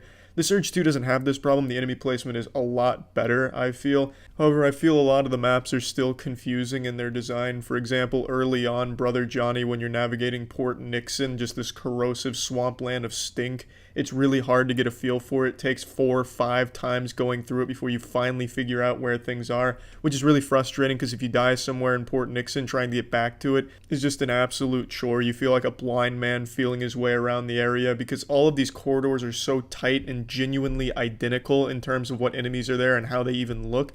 So where you feel like you visited before could be entirely different and lead you somewhere else entirely. There are just so many nooks and crannies of these areas that it's so easy to get lost in. And again, there's a lot of shortcuts, which does help, and they cut back on the shortcuts this time so they actually feel meaningful and you can actually remember where they are, which is nice. But even still, the map design, I think, leads to a lot of confusion. But lackluster map design aside, I think the maps look very nice. I think it's a technical upgrade from the first one across the board, and I really feel like it's mainly just overall a much better experience than the first Surge, especially in terms of the weapons. I was finding weapons left and right that I had a lot of fun with. There's more weapon varieties. There's a whole lot of new fun finishers, of course, that are always satisfying to execute. Get a lot of parts, get a lot of weapons, and you're always constantly switching things out, trying new things out. See what really fits your playstyle. If you want something fast, have like fucking Valkyrie claws, go full Wolverine style on them like a fucking feral animal. You can do the hammer approach, which I gravitated towards early on in the game. And it never stops being satisfying, chopping through all of these mobs of enemies on your way to a boss or on your way to explore or find new things. It's just, the combat, I feel, is just a lot of fun. It's a little clunky at times, and yes, there's a lot of bugs. Sometimes you'll go for a finisher on them, and they'll fall through the map, and all of a sudden you're fucking doing your finisher on the dude's ghost. which isn't a game-breaking experience or anything. I also really like the crafting and upgrade system. I find that to be entirely unique in the genre, that I just have a lot of fun chopping off certain body parts. You know, you target the right arm, get a nice weapon. I really enjoy that, collect more of the right arms of that gear, level things up. I really like the way they approach the crafting and upgrading. I think it just leads to a lot of fun, and it makes you want to go out and kill a bunch of enemies instead of run by them in a speed run. I also really like their approach to bosses. I think some of the bosses are pretty uninspired and kind of lazy. There's not a whole lot of cool mechanics to them. It's kind of just do the same tactics you've been doing the whole game, but now on someone with more health, which isn't the greatest, but the bosses at least look cool for the most part. But what I really like when it comes to bosses is you can approach the boss in a different way and do a challenge kill on it to get a different weapon, an improved weapon. In most cases, they're not overly great, but it is still always rewarding to pull off the challenge and get that special weapon for killing the boss in that way. And I think that is just a really cool game design. As far as story and narrative go, you're probably not going to be paying too much attention to it. I found myself zoning out through a lot of it. I don't think it's necessarily bad. I don't think it's really good either. But it's there if you definitely want some lore to dive into. I find some of the side characters scattered throughout the world pretty interesting though. There's a nice little nightclub with a DJ in the middle, and then there's a dude striking a superhero pose over to the side by the bar. You can talk to him and he tells you a little story about being like a superhero actor type dude. And I think that shit's kind of cute. But as far as lore and overarching narrative go, I don't think there's anything too innovative or inspired in the storytelling. It's mainly just there to get you point A to point B to fight some cool shit, find some cool shit, and just unleash cool shit. And in a game like this, I think the most important thing that needs to be right is the gameplay, and it really is here. It's extremely satisfying, it never gets old, it's always fun. There's a lot of different ways you can build your character with the implants that give you different perks and abilities, and you also have the gear that comes with bonuses and partial bonuses. It's just a lot to do and always fun to mix and match, and killing enemies never gets old no matter how easy or how hard they are. And I have to say, I don't think the game is overall that challenging. I never found myself struggling too hard unless maybe I got myself into a really tough situation where, I go full big dick mode and I take on 9 dudes, I've herded them up, and then I try and bowl them down like I'm going for a strike in the lanes. And then I'll maybe struggle trying to do that. But overall, if you're just picking them off one by one, even 2s and 3s, you're not going to struggle, and even the bosses don't present all that much of a challenge. Plugging the Surge 2 into the Moist meter, I'm giving it an 80%. These are the kind of games that I really find myself liking, not just Souls-like games, but a AA game that is very clearly has a lot of passion behind it. I had the same opinion when it came to Remnant from the Ashes. I think the industry needs more games like this, from a creative team that, wants to deliver a unique experience and make it fun first and foremost. Greedfall is another one that I found myself really enjoying. I just really gravitate more towards the lower budget titles that have real passion and work put into them, that really drive to deliver something memorable and fun. And I think the Surge 2 does that. It's not going to be anything that ranks overly high on the Souls-like fans tier list, I don't think. But it's enough that it's a fun game to be entered into that category and just an overall fun experience. And that's about it. So yeah.